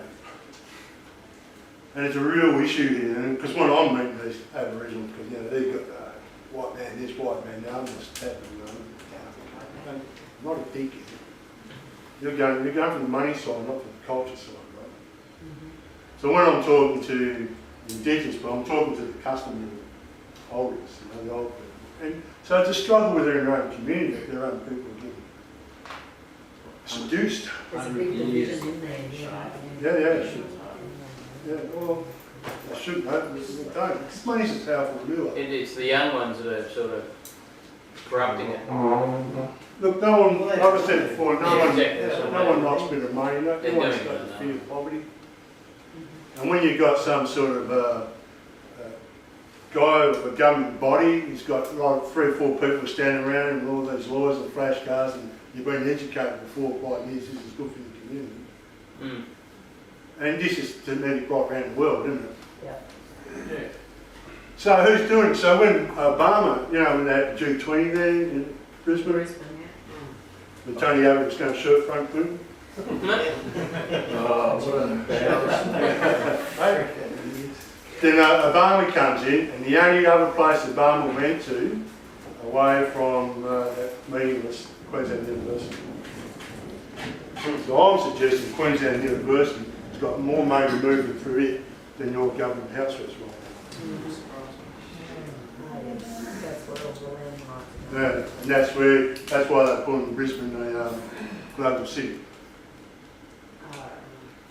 Can you see how it's working? Yeah. Native title, consent to term. Now, any time the Aboriginal get their head around King William, they can say anti-Semitic debt. Wouldn't be any advantage if us naughty white people could do a treaty ourselves with the Indigenous or Aboriginals, apart from the government. Yeah, well, that's what we were doing this Treaty of Innocence. Okay. We can set this up, custom and usage, right? Okay, no, because we don't, by law, as I said, we don't, through the law, preparation of devastation, we don't need to be devastated with these dickheads. So we can have a choice in action to get prepared. That's a kind of predetermined right. So yeah, we're talking about doing this Treaty of Innocence, and I'm going up to 2 weeks' time to put it to these guys. They trust me for my word. And I said, let's have a look at this, let's have a bit of fun here. Just dance it up. And you guys come in, paint your coat of arms on that serpent, remember it? Because when they, so we've got the Indigenous, I've got this art project of this snake. You can roll it out, it's like a parchment roll where they used to do the heralds in England, right? So I'm saying an Indigenous people, when anyone coat of arms, you've got this little, the snake's full of, it's flat, it's about this wide, and if I roll it out, you can go to this pouch. Then you can keep making it longer and longer, and it's got these diamond shapes and circle shapes right down the snake, you know? So when you do a coat of arms, in the Old English time, the men's coat of arms was in a circle, the women's one was in the losange. There's a bit of a difference. So as a petition, yeah, as a petition, the Indigenous people put their totem on this petition, it becomes a motion of law. That all this has to get opened up because we're going to put this petition of grace through the King William's court for the Indigenous people. And so the the whole thing of the Treaty of Innocence, because no more women and children get murdered in war. So I will have to do this treaty, but we want to land it back into the county plans over the other sea. So we go by South America or Macedonia or whatever, and everyone wants to put their seal on as we go. Got to think big, brother. Yeah. But the thing is, why they put their signature on it, their coat of arms, and we ledger it, they're no longer an Aboriginal, they become a people. And they, in King William's letters payments, they have a right to create their own qualified community. They have a right to create appropriate, and it does not need to be a state political government. It does not need to be democracy. Why can't we do the same? How does the Constitution apply to us as private men and women? No, we can do that on there, Yeah, but the sympathies with the Indigenous people I am. I know, but I'm just saying, even in the alternative, why can't we do the same thing even without the letters patent? Because how does Queen Victoria's letters patent apply to us as people? Well, indeed, it doesn't. You can go into all sorts of other letters patent. The only thing is an agreement. When you pay, That's already there, and I get it. yeah, It's convenient. yeah. I mean, like when the whole thing of federation over 100 years, where you get schooling systems with it, hospitals, insurance, there's a whole lot of things we take advantage as part of federation. So a lot of it's advantage, I would say. We have given consent in our lifestyle. It just came to Well, our sorry. attention, but that just wipes the whole lot. What does? Well, just by expressing, it's just come to our attention, we've been a little bit misled Yeah. and sharp. Yeah. And now you've got the cause to do something about it. Well, it's kind of, yeah, well, awakened, maybe. But the whole thing with the custom nuisance, right, at any moment, at any time, you can create. Yeah. And we can create without a dead instrument. But we don't ask those dickheads to collect the dead instruments. Asking puts you on the list. And yeah, we don't, you know, these people destroy them, we don't expect them to fix it, so people to destroy it. So we have to rejig and iterate, just going the same principles what they're using, but not being bastardised by this war debt. We have been smashed since 1914. I know, sometimes I imagine what Australia must have been like as a society. And that war was physical war, you know, a lot of people physically died in those trenches, and they were like going out there thinking, A lot of victims. and they come out and they were smashed men. I remember my mum said that she grew up in the 1930s. There were a lot of men, there was a lot of alcoholics, there was a lot of pubs working in Australia at that time. Drinking was a big issue because that was a generation that got smashed out of the war. So where's your memory of family and psyche and all this culture stuff where you just had this amazing bloodshed war? Then in the 1940s, oh fuck, here we go again. Oh, look, a lot of people gave everything to support the Zionists, you know, protect them. If they knew they could roll in the grave. When I read the Balfour Declaration, what? How subtle and sinister was that? And we are still smashed by that spiritually. So yeah, we got a lot of white people got a lot of baggage, but when you go to indigenous people and you make the people still in the land, they haven't had this exposure so much. As far as they're concerned, the war front's on them right now. Much stronger combined. Yeah. But that's this thing with the snake, we can put our coat of arms on the snake with it. Right? So we can have our asset protection with their asset protection. So it's not a black and white thing, the whole thing works out subject to the crown. So we go back to Celtic, and then we'll just say, right, we've got 3% of the world's population and their assets. It's a fair bit of money. And having the Futuro all around. Right? And the whole thing is people get the green. So a lot of people out of settlement like to put the Aboriginals. I know. They've already written up the coat of arms. They've already done it. Yeah. They're waiting for me to go back. What next for? So I'm like, geez, okay. Next step. Great. They're really with it. We're living in the world of luxury. They're living in the world of trying to survive. They want results. Yeah. It's in their face. We just sit back in air conditioning and open the fridge. It's not a threat to us. But having that fridge open, it's got to take the resources off that land to feed the gas in that fridge, isn't it? Yeah. Fact. So yeah, a lot of white people want to help indigenous people. Can you leave the fridge for a weekend, mate? Oh, well, I've got all these excuses coming Well, just use ice instead of cold on. Well, you could. Can you see that? That's got movement. Yep. This motion. So there's a lot of people don't know all this sort of stuff. Oh, I trust you, I just want to put in, that's good. We put the seals on. But what my mate's doing, we're creating a website, so everything we're doing can be electronically conveyed. So people can find out, I can't keep going around people's land rooms doing workshops, you know what I mean? But while this gets developed, and people want to invest or whatever, we can do this university through online education process. You know? So now we can move all this, and I've got this guy who's Greek, and he's the one who does. He's the one who's doing this chain block, and the chain blocks are now it's going to be the new way of doing exchanges. Blockchain. Blockchains. I'm reading a lot of that. Please forgive me. I'm computer literate. He's a Boilermaker. You use the chain box. The mate, Rob the Filipino guy, he's the computer they're trying to convey them to, you know. So when these two guys meet, they open up a laptop, I haven't got a fucking clue what they're talking about. But I've got to trust him. What should he speak? He's Greek. He's a man Greek. Well, he was telling some stories from the old Greeks got taken over by the Turks. So his family lost his heritage by the Turkish invasion on the Greek islands. You know? I guess that must have been how it was those days, what they did. I don't know. But he's Greek, so I don't know whatever he thinks. Well, They can't break his dick. look, he's a nice guy. He's got a good heart. He knows how, he seriously knows how these merchant bankers for the government works. He seriously knows how to rip people off. Yeah. And there's not all bankers are crooks. Oh, no, no, mate, Brian meeting people.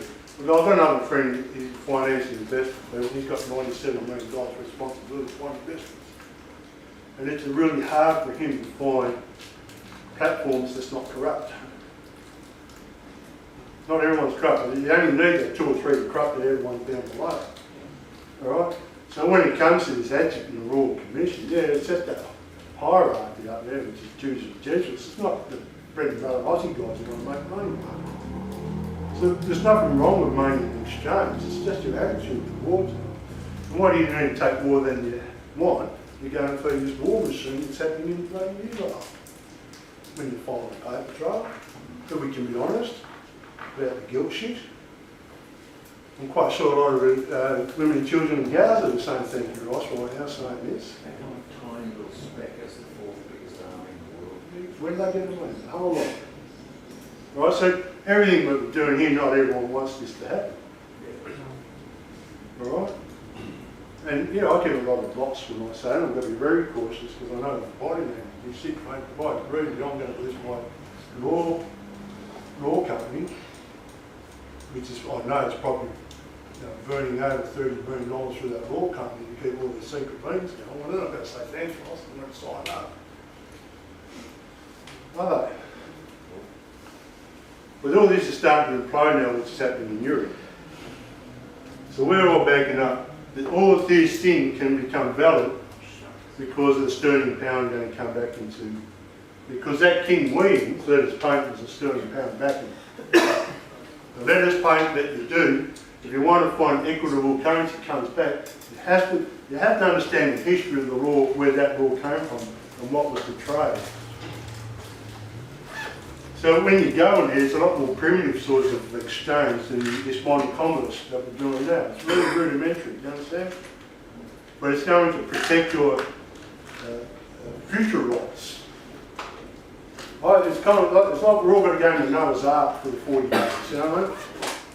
So if it's equitable right, equity that's going to back the dollar again, so if you say The pound. the pound, so we have equity backing the pound, then they have to be for the people, for other people. Doesn't it have to be de jure structure then? Because only the corporate manifesto, corporate government, This has got nothing to do with corporate government. can only have title over. So it can only ever have fiat currency unless it's unincorporated again. Yeah. So if you're saying that they're going to have silver backing, then we're going to have a de jure government again. Isn't it? We can only have de jure government with a silver backed. Can a corporation have silver backed? Well, you can be unincorporated to do this. That's what I'm saying. So we are, I know, for the people by the bits how I go, is unincorporated. Yeah. And so that's what I see. When you say that, I go, oh good, because it's the only way that I know that we have to be, it has to be unincorporated for the people by the people. Which means we can't have a incorporated government acting as acting as a de jure government. No, that's why we've got to do this on our own community concilium. That's a word. That the community concilium was us a right in the Magna Carta to create our own municipal council. Because the United Kingdom worked through municipal governments. It doesn't work through state government, state politics. That's what I'm getting at. So that's why we've got the silver dollar there. Yeah, because you remember when I was talking about the Civil War? And while America was getting colonised, the United Kingdom worked through the family estates. When the family estates come together, and they usually came around the church on Sunday, they prayed a lot and all that, but all the deaths and births are in the records of the church, all their estates. So the church was the immediate, it was the, what's the word? Community centre, I suppose. Community centre, but also all the negotiable instruments was going through that church. There was the municipal. But he was a church, and then they said, we get a body of people from the church, so they create the municipal council in connection with the church. So the United Kingdom expands on municipal government. When it came to federation, they turned to state. I've got it in here, technically they call that a Roman imperialistic formula. The state's more Roman, back to civil law, not English common law. Yeah? So this is different. Now you can create your own community and you can create your own municipal council. It doesn't have to be a state and it does not need to be democracy. That was 66 too, wasn't it? 62, right. 66, 1966. He was talking about Roman civil. No, I was talking about American Civil War. Yeah, I'm talking about UK. Because they're two different. So 1966 is... Sorry, we were talking about Roman Civil War in the UK, because America happened earlier. When did it happen for the UK? Because the euro dollar came in 72 euro dollar. No, I was indicating that when America was colonised, there was a lot of municipal councils in their colonies. Right? But when they created the American Civil War, and after that was the start of federation, they turned the colonies into states. Well, that was, they call that the financial platform that turned money into states. It was not English Commonwealth, it was a Roman imperial formula. So it was a whole different jurisdiction under federation, away from English equity Commonwealth. You understand that? So when it comes to King William's letters patent, and you write up the letters patent, and you write up the specific performance, you've got to know who you're writing to. Because it's no use writing up the letters patent and you want to do English and build on King William's letters patent and you want to draw up the state, because that's a Roman image onto something that it's not part of their law platform. They can't accept it. You don't know the differentiation of history and law. You do not know the gods of the people that you're shaking hands with. And if you do not know who you're shaking hands with and those people are taking it, thank you, I'll take it.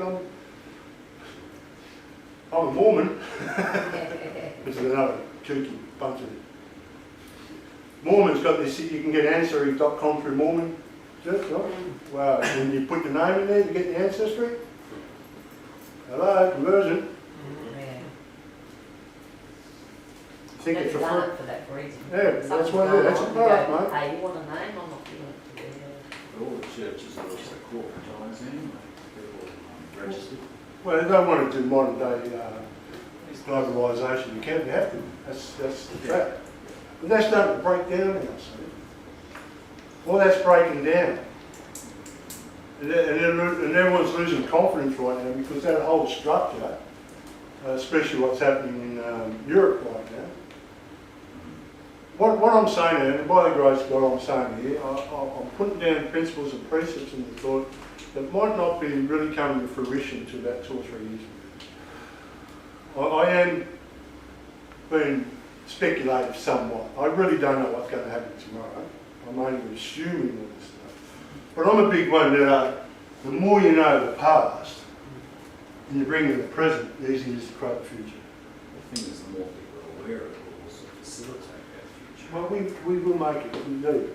But we all agree that we have an heritage, a rich heritage, and a heritage that was a lot more closer to our gods and the nature of the Mother Earth, i.e. to help our dying out. Because we can't keep doing this to this earth. So in our gut, you're all silent now, you believe what I'm saying is true, it's relevant. But how do we bring that out to make it relevant now? That you can be present with the story right here, right now, the coat of arms and all that. You have a tenure and believe me, through a rack of accreditation, You're allowed to have, get up in the balls and have a good fucking crack. Now, I'm telling you, you can. No one about a bureaucracy shit here to see you can't, because they just want you to keep paying the debt. You can. If you do it all together as a unit, and you build that character of composition, what makes you as a people, this community conciliant, more people come in, because you're showing courage. Fortune favours the brave. People need brave people out there. I don't see it being in the percentages, in numbers yet, in the percentages, but I think if you take a country back, you can bring all that in and make it uniform across the country. Well, it's a twofold thing, you know, is that this thing's breaking apart anyway. So there's no use going out there trying to break down things that's already breaking. It's wasting time when destructive. There's a lot of conspiracy theories and all this sort of stuff. We're just collecting people. Huh? We're collecting people and whatever's left over. Yeah. But by going forward, there's a few people just need to see good leadership. So you've got to offer something they can join to. I don't know what you're doing, Ross, but we do something general about this coat of arms. And I've had this with teenage 16. One of the biggest things you can do is heal your family, you know. So I do art therapy projects, right? And I had 30, 40 kids, teenage kids once. I was thrown at me for a week, for 3 days. And one of the kids want is identity, teenage kids. So I gave them all a calendar, a main calendar. Does anyone know what the main calendar is? You get, it's just fun, you get a birthday, what's your birthday, and you get out all these main gifts like I'm a Black Cosmic Knight, you become a Yellow Warrior Hand and all this. I'm giving all these identity to all these teenage kids. And it's red, yellow and blue and white. And I had 4 big canvases, so I had all the red kids drawing up their character on the red coat, all the white and blue. But the thing is, I had these kids captivated for 3 days because they were drawing themselves. Alright, and they're sharing all these other characters about not being Jane and Jill or Jack, or I'm a Cosmic Blue Knight, or I'm a Electric Wild Wind, and that. And 3 days, it was fantastic. And the woman who asked me, she was an artist, she said, I've never seen kids, I've never held kids for 3 days like this, right? This is great. Because they were talking to themselves. Then on the Saturday, the parents came, because the parents always got to come to the art exhibition, and the dads came, right? And his artist said, Ross, I've done this 20 years, the dad's never come to an art exhibition. Right? And because I'm coming to the art exhibition, all these kids are saying, what's my dad on the main calendar, you know? So I'm talking to sort of up, and I said, well, he's a yellow hand or whatever. So the kids, and this one dad came up there and he was an accountant, and he said, what'd you do to my daughter? I can't shut him up, she's just talking maths to me all the time, you know what I mean? And then the beauty was, I was healing the family, right? And there was this beautiful woman there who was watching all this, and she was Jewish. And innately Jewish, they're very strong in their family unity. When she saw me heal the family, she practically just dropped $5,000 in the pocket to that end. Now I'll say this to the Jews. The Jews are beautiful people when it comes to the family. You've just got no right to kill people to get there. No one's got a right to do that. Don't matter what the neurotic paranoid fear is, look after the family. God will save you if you look after the family. But this thing of jumping on other families for some chosen right, I can read your book again. No? But this woman, she saw the whole family unit. So this is important. And what they tell me. Huh? No, don't tell me. So this is important that if people want to get involved with the snake, they're not going to understand this. I've got indigenous elders, they don't understand this. But when it comes to that strong song connected to that land, they have got it. Now they can bring that song out in the land, and then you take on a big basket like the Darn. So the Darn has got big, multi-billion dollar interest behind that. So you're going to take on a monster, you've got to take on a bigger energy force to take on that monster. Then you get people to start exposing the Darn. The best way to go into the Darn is put the stop on them. Open up the whole disclosure of the documents. Go to the Supreme Court. No corporation, they want to go to the Supreme Court. I'll go to federal court. I won't go to Supreme. A query, just with regard to return of the common law, along the lines, say, Old Testament law, masculine law, executional law, eye for an eye, as opposed to admiralty, feminine law, grace and mercy, being able to see into the future to stop a guy like the dynamite and maybe doing damage or maybe not, all of that sort of, would you be able to talk to that a bit? Going back into common law, which is really what you take it. Yeah, but what content do you want me to talk about? There's all these different tiers of law there. Sure, yeah, well, because there is no grace and mercy in common law, and because it is execution on the law, and there's also no allowance for future events. All right, yeah, well, I'll open this up. There's another real good book. There is grace, and it's called Through the Prerogative of the Crown. Okay. Yeah, that's, what's your name, mate? Mark. No, yeah, good question. Yeah. Very relevant.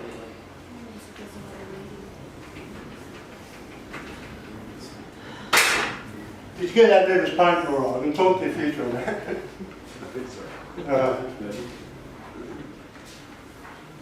Yeah, when you do that serpent art,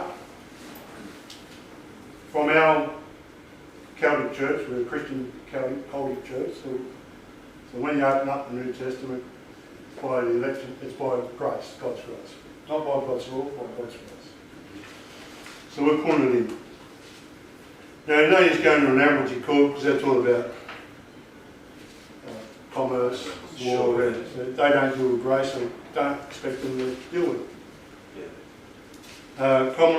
Now through the common law courts, I'm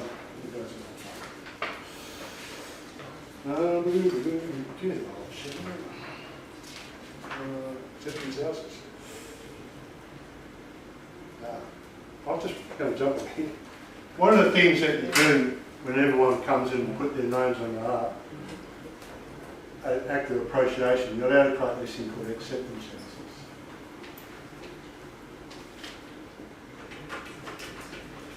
If you want to do letters, paints or something like that, you want to draw up specific performances and you want to find someone else to deal with you and transit, you're doing this up for acceptance houses. Initially they were coffee shops. First bills of exchange, they used to meet the coffee shops to do the exchange around there. And the coffee shops got so busy they end up becoming banks. We have meetings in coffee shops. I call them acceptance houses now. What I mean for a purpose, for presentment of payment when they don't come, gone.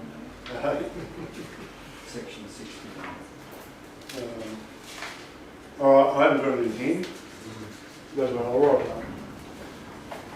And I'll pull that up tomorrow. What a big stuff, man.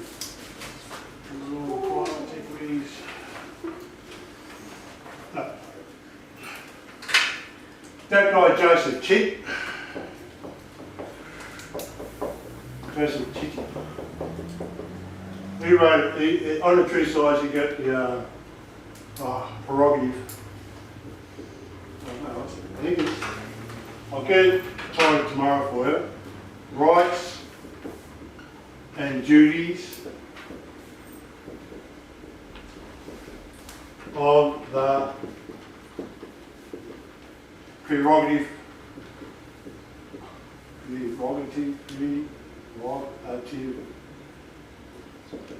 of the Crown.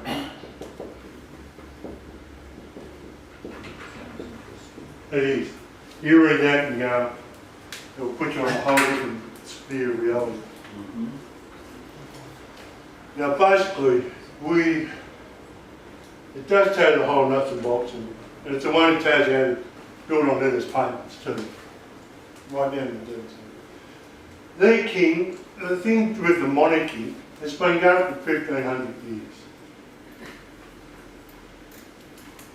So the queen or king can only exist if they've got subjects. Alright? Now the way the English is working out, Doctor, everything that I'm saying here, there is a presentation through the prerogative of the Crown, not through, because all these courts, well, they represent the Crown. So all these courts have got, what's the word, a limitation of their authority. So they can't really stop you from grace. But if you go in that court and they don't deal with grace, well that's, you don't know the other avenues of the Crown. So there's 101 officers. Some have unincorporated. We created an unincorporated Crown office. So we can do all this documentation and put you on our data looking for someone to trade for you. And we go through the prerogative of the Crown. And one of the prerogatives of there is called the prerogative of grace. They're written in the law book, not many people work it. But if you ask the Queen anything, she will give it to their subjects. There's another really good book, you can get this on it called Know Thy Will. Has anyone read that? Chancery. Yeah. He explains it. Read that, Know Thy Will. It's called that, Know Thy Will. He says in there, the Queen will do anything for the subjects if it's asked of her. And so will be done by I us. will be done. I will be done. Thy will be done. Yeah. Read that. See, if anyone reads that knows what I'm talking about. Thy will be done, is it? Yeah, will be done. I have a question. Yeah. C-H-R-E-S-P-Y. C-H-R. C-H-R-E-S-P-Y. B or P? B. No, the President. Read that, please. He was a politician up there around Toowoomba. He worked for the Toowoomba Chronicle and he lived in Craigsnest. In the 1970s or something. Yeah. Yeah. So, in the prerogative of the Crown, if you ask, get registered through them, they can protect you against all foreign interests.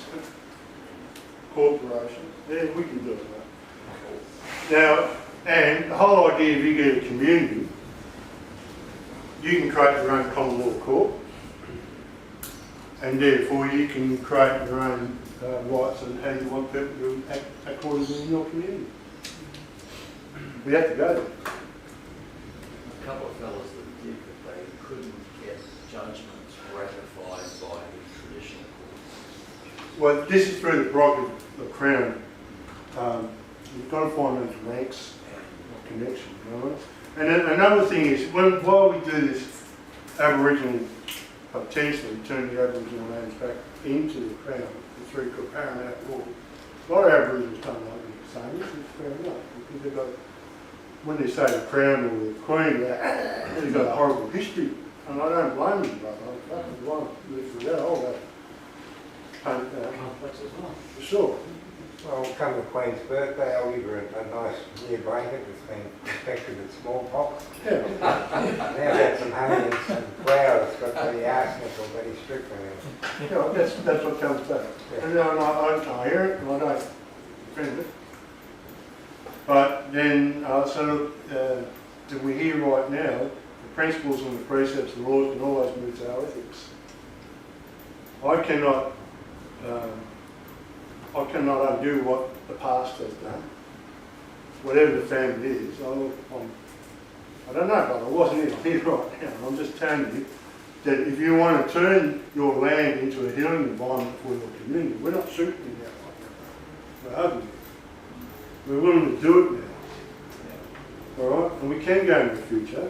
We don't only forget the past, but just place it. We're here, and we've got to do this together. And we can utilise the grace of it, not the amnesty, not the military. I'm not talking to the military. I'm not talking to the mining companies or the armies and the Zionists and the Jesuits and all this sort of shit.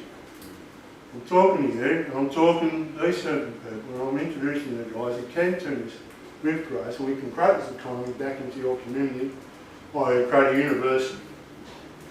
And then you can educate us from North Solomon Stores, but invite us in. You've got to invite the investors in, because we need healing, brother. Well, we lost, as a cow, we got I say to the indigenous people, mate, don't shit me about taking the land. You've still got access to your land. We lost our land 2,000 years ago. I'm on the other side of the fucking planet. If you want to talk about displacement, I went through all that shit in my memories. I've been assimilised, Romanised, Christianised and all that. But just place it. I'm here right now. Now I have to get your land, then you're going to come home, get your woolly shirts, and you're going to have to get the lands back to the cows. It's not going to finish there. I love that talk. I get on with it because I don't get into the poor me blackfellow story because you can waste days and hours on that. I haven't got time to go there, right? I know the story. If I want to have a say, I'll just turn on SBS News and I'll find out that story. It's all over the world. Yeah. There's heaps of people documenting it and I'm quite, it's in your face, but what, can we appropriate it? Can we do something positive? Oh, you're on that. Okay, well, I said that. Well, the past is history, the future's a mystery, right now is a gift, that's why it's called the present. Yeah, that's really like good. Right. So yeah, Joseph Treatise, rights and duties of the prerogative of the Crown. Where is the grace? Yeah, mate, big question. You go out there and go, what the fuck? It's just getting more crazy and more desperate. Now, where is that promised grace? And it's not going to come through the clouds like a happy Christians think it's going to happen. You know? I believe the grace has got to come from our heart. And we got to present this as a gift here now. The past is there, we're not normal, but we've got to do something from now so we can create a graceful future, not another more sad, corrupt one. Yeah. And I haven't got the wisdom, but I have found a lot of solitude in my life that my ancestors weren't all brutal, and they have offered a solution. You know, and for the future. And it's quite prophetic when you start reading this. Right? And I read this sort of stuff, and I'm like, geez, you read a book 600 pages, and they didn't have modern technology, it must have been pen and ink. There's a lot of labour writing that book down so many centuries ago for me to read it now. That's me honouring the ancestors. It's just putting the type in, the credit. Yeah. And the eloquency of their language. That's evidence they're worse than good people. They were. For sure. I've always picked out the detriment in someone, but it's hard to pick out the beauty in someone. Really difficult, isn't it? Going up to someone, I really appreciate you mean you as a unique creature. Geez, you're a handsome, beautiful looking person, mate, no? Fuck no, it's talk to me. You're a book or something, you know? Oh, mate. Okay, shut up. So I mean, that's where we're at, isn't it? Our first instinct being defence and attack. Well, how can you create a future on that? Where's the fear? Love and acceptance if you're always on the flotsam. Yeah. Yeah, I mean, this is going back to that article. I'm really conscious when I'm talking to people. I know they've got a perception. I know the Chinese figure has got different perceptions. He's from a different country, but you're in Australia, right? And I really respect your culture. The fact that you left your homeland to come over here is a journey. I've got a lot of respect for that. The Macedonian lady's got a history in there. Seems to be a lot of war zones. There's a lot of people from Europe got war issues. Displaced. You know what I mean? It's not, everyone's got it when you talk to someone's history. We've all got scars of it. And when you go into someone's memories and they're really struggling, and how far can you go past? Well, you know, most people can't get past World War I. All right? So we're in this trap, aren't we? It's like we're all walking around cell sites. We haven't had a civil war here apart from a Sunday afternoon blanket Ballarat. Yeah, well, we're very fortunate Australia hasn't been scarred in mass wars. You know, there's a lot of purity on this continent compared to what's happened overseas. You know, I lived in the Scottish Islands for 3 years. Don't say that in front of an Aboriginal. Oh, I'm sure. Oh, no, well, yeah, they've had those wars, but not on that mass. Not on a mass scale. Civil war with two countries fighting over some, battling guns and bashes. Like America, brother against brother. Yeah, that was fun. 30,000 people died in three days in Gibson. And it was all, imagine that. Might be still to come here yet. Well, this, Well, it's I'm happening, I'm not it's saying happening it's in Melbourne. organised only. yeah, See, the Aboriginals, they only ever declared battle on the white man twice. That was Battle Camp outside Laura and at Battle Mountain just outside the Gabby between Cloncurry and Mount Isa. But we don't give them dosed up blankets and strychnine anymore. We give them alcohol and white sugar and white flour. Well, dodgy education too. We give locals that too. Okay? We give the local Aussies that too. Yeah. So is there, I'm going to go up to 5. Is there any questions you want to pop off for me? No? Well, I want to show you something more about this coat of arms. Someone asked me what you've got to do with a coat of arms. You know? You have to go through your family tree to do it. No, well, sorry, what's your name? Lily. Lily was saying that, so I hope you don't mind me sharing this, that to go to the ancestors is a bit of a, not too sure, you know, how deep can you go past? It's not many people have access to the family history. Well, I look at my family tree, it was very shady and it turned out to be a nut tree.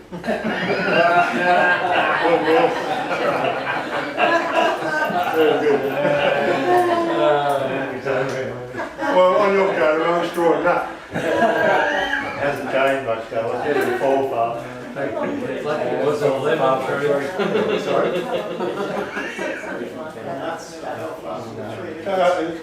Well, I was just asked how long does it take to draw up a coat of arms.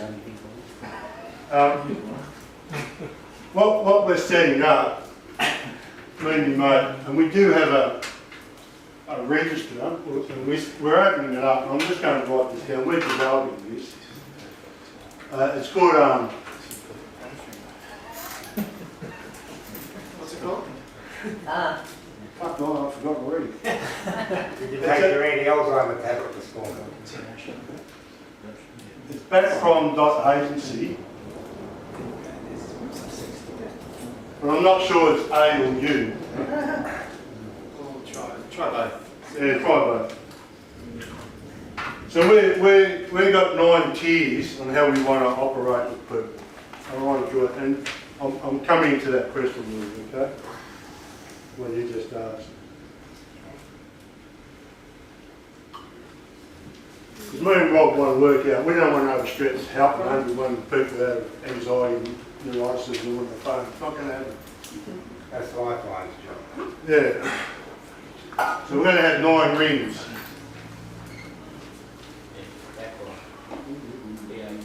Be okay? Just be okay. Okay. R-O-N.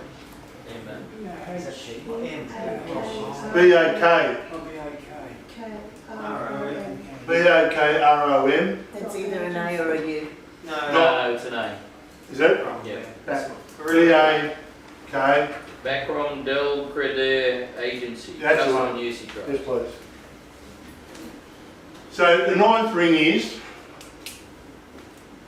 we want to deal with people's will. So this, I don't know on that side, Rob says put this up the other week. Where's that arch? You remember I showed the picture of that arch? Yeah, it's sitting on the page there, just underneath that other booklet on top of Yeah. that white one. So that's the 9th ring. And basically, and I've got another page that actually explains all that on the web. So we just want to talk to people's wills. We don't want to talk to their wants or their anger or the pride or the jealousy. Right? So when you go through this art journal, I'm just saying this to kids. If I've met you and I know you've got a will, you can come into the 8th ring. But this one is, we want people to know you have a will. So it still understands the beauty of the workshop that you go through there. It's a self-dialogue. We can do with it because we can only work with your wills. We can't work with your wants. We work with your requirements or your needs. What will you do? We can appropriate. So that's the 9th ring. The 8th ring, if you know what your will is what your tenure. So once you do the art journal, what's your story? So after all this, I'm going to have a chat with Silas. She's been through the journey. So can you concise all your stories in What is it you got to offer? What have you got to offer? What's your name? Right, what have you got to offer me? Quick, mate. You've got 5 minutes. Come on, 3 minutes. And I've gone $3 on it. That's business, isn't it? I met a bloke once, he says, I only do $100 million blocks. I fucking went, oh shit, whoa. He goes, I'm coming down to $20 million trenches to do one boss. I go, shit, I've got nothing to offer. See ya. Well, I did have something to offer, but I couldn't get it to the point. Right? Get a document. That's what the tenure is all about. If you want something to invest, what have you got to invest? Get it to the point. Right? What is it that you got to offer? So you got to write it down. If it's a letters paint, specific performance, I don't know. If you've got a deep indigenous story or whatever, you have to write. So this becomes more mental. This is the body side. Have fun with your emotions and all that. But this is the mental. Get to the point, brother. If you want to make money, get to the point. Get your shit together. If you haven't got the shit together and you're wobbling, go back to the ninth work and maybe you haven't worked for your emotional body yet. Maybe you're sitting in pride. Can you dig it? Yep. Once you've got the 8th ring and you know you've got something that you want to move forward with, then you come into your estate. Now in your estate, and in your will and your tenure, I was suggesting that through your journey you find your coat of arms and your history from your family. But in your estate, we'll put you on our register on the title of your estate, not as your citizen. Right? Because if you want to do business as a citizen, then go down and form that thing. So they would have all your fathers and your fathers and your fathers and your fathers all the way back to... Well, if you want to give it to us, if you know how to do it, and that's part of your tenure. Because at this stage, when we put you in the books, we're going to meet you. And there's something called an epitome. Then we can start negotiating. We don't want this, we want that side, we can do this, we can do that. We're going to negotiate with us what we can manage with. That's called an epitome. If you want to offer something to, if you want to build a big shed, you've got to build a shed, you've got all the computation, I'll come and have a look, can we use this steel here, can we do this cost and all that, and I'll throw it back to you. We navigate the cost and all that, that's called an epitome. You keep to this point that we're in agreement, we can do this, we can present this. Well, that's called Del Credere. That's Del Credere agency. We're delegating this, the credentials, we're delegating. We just don't pick you on onto this because you're a good bloke. We're picking you up because you're a good bloke and you've got 3 more ventures to go. We're just going to open you up to a world market through the blockchain stuff. But it's got to be a good product. So we put you out, and then we'll, through our electronic conveying, maybe, because this guy's got other investors, we can have investors having a look at your product. So you're pushing in there, and so this is all about your philosophy and product. So it's up to you. If it's a good philosophy and product, and people want to exchange with it, they will. They start negotiating. But if they don't, maybe go back and redress your philosophy and have another crack, you know what I mean? Does that make sense? So what these things are here, these 3 rings out here, the 9th, the 8th and the 7th, me and Rob saying this is all common law workshops. I'm telling you all this, no, it's common law for real, don't expect it. Have a good day out, but you go home and never see you again, have a nice life. But as soon as you come on our register with all this blockchain stuff and exchange and all that, the next 3 is 1, 2, 3. It's called solemn recognition.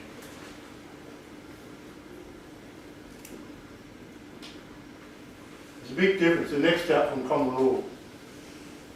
Because when you want all this common law in action, you want people to recognise it when it's a sign, and then it becomes a deed, you know. You're putting your word on paper. You've got to start walking what you're talking. Because you go over and you trip over, me and Rob aren't going to trip over with you. We're not doing it with you. We can auxiliary help you guide you, but we don't do it with you.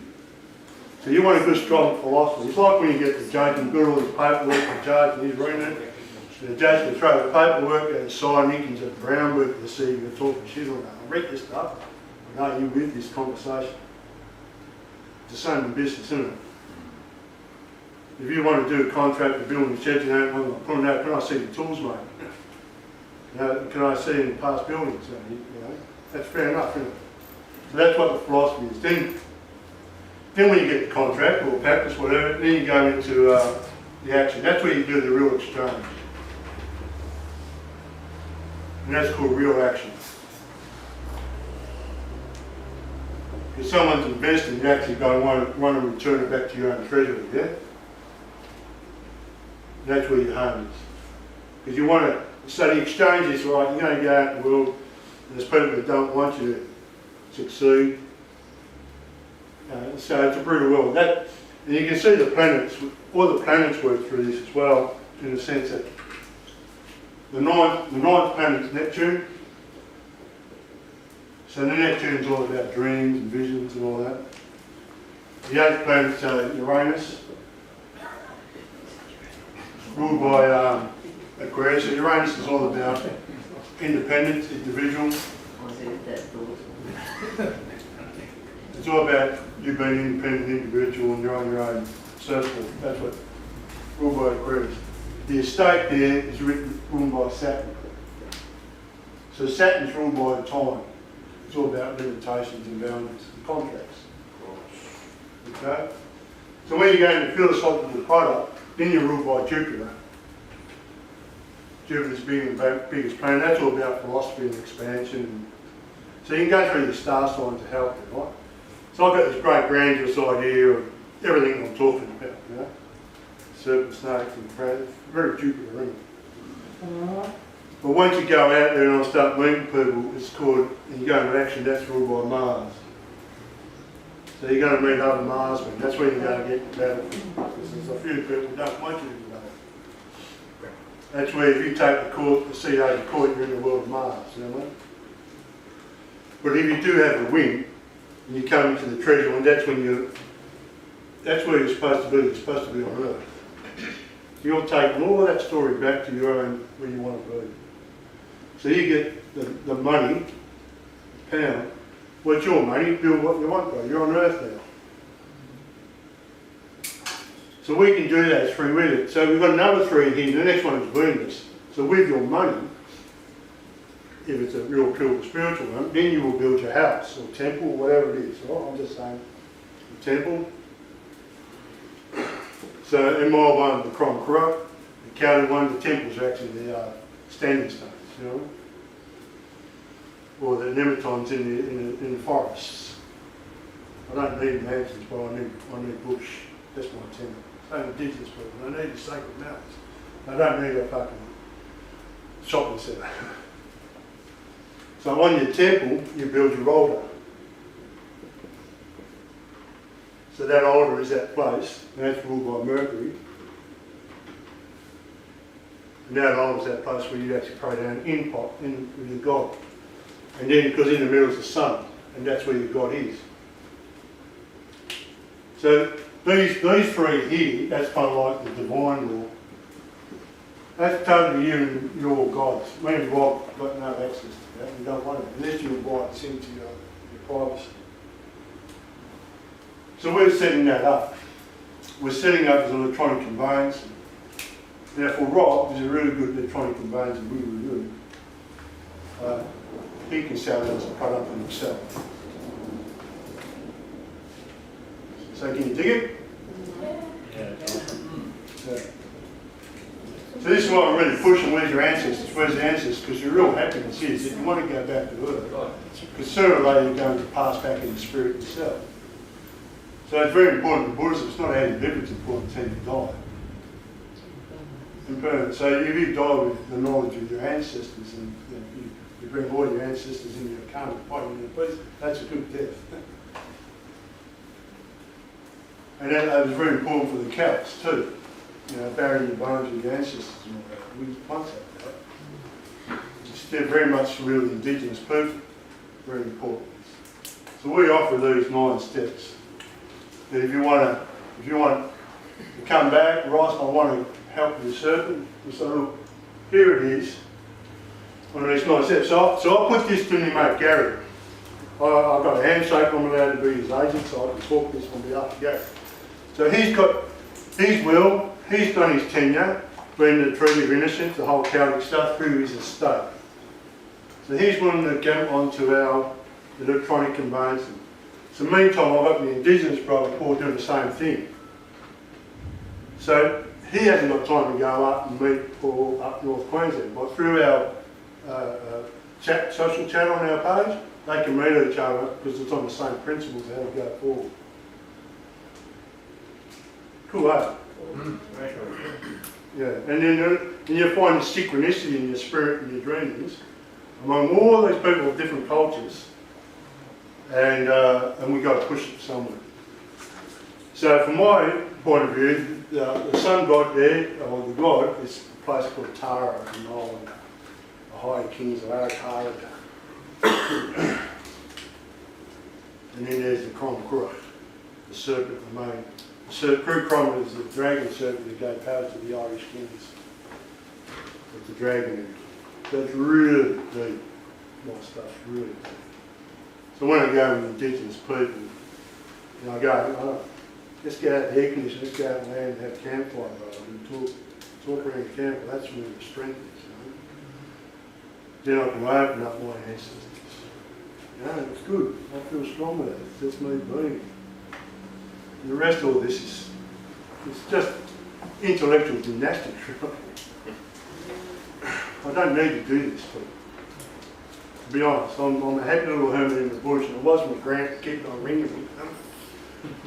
And then he rang up. Did. Huh? Thank God he did. Thank God he did. And then when Warren rang me up, and I really liked your invitation and your sincerity and welcoming in your voice, Warren. I thought, Good actor. that before when I was saying you've got to change attitude, this is me changing my attitude. Well, I've got to come out. I ain't happy little hermit in the bush. I don't need people. That's me being selfish. Thanks for coming. Yeah, thanks for coming. Well, thank you. And,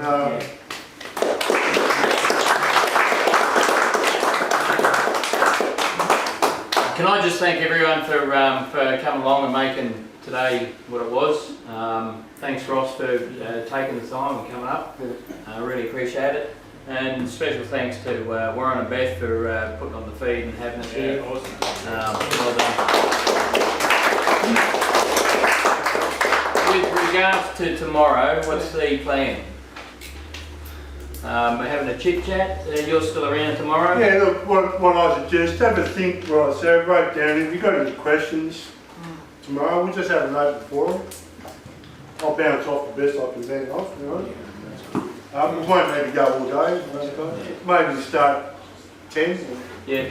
Yeah, I was thinking a little bit later. Bit later. Looking at the system that you've got up and running and going in more depth on that. Yeah, so if anyone's got any in-depth question on it, write it down, have a think, and I'll do my best to answer them tomorrow. No. And they'll let us paint, because you're on to something that let us paint. No, thanks a lot, Ross. Yeah, you work well.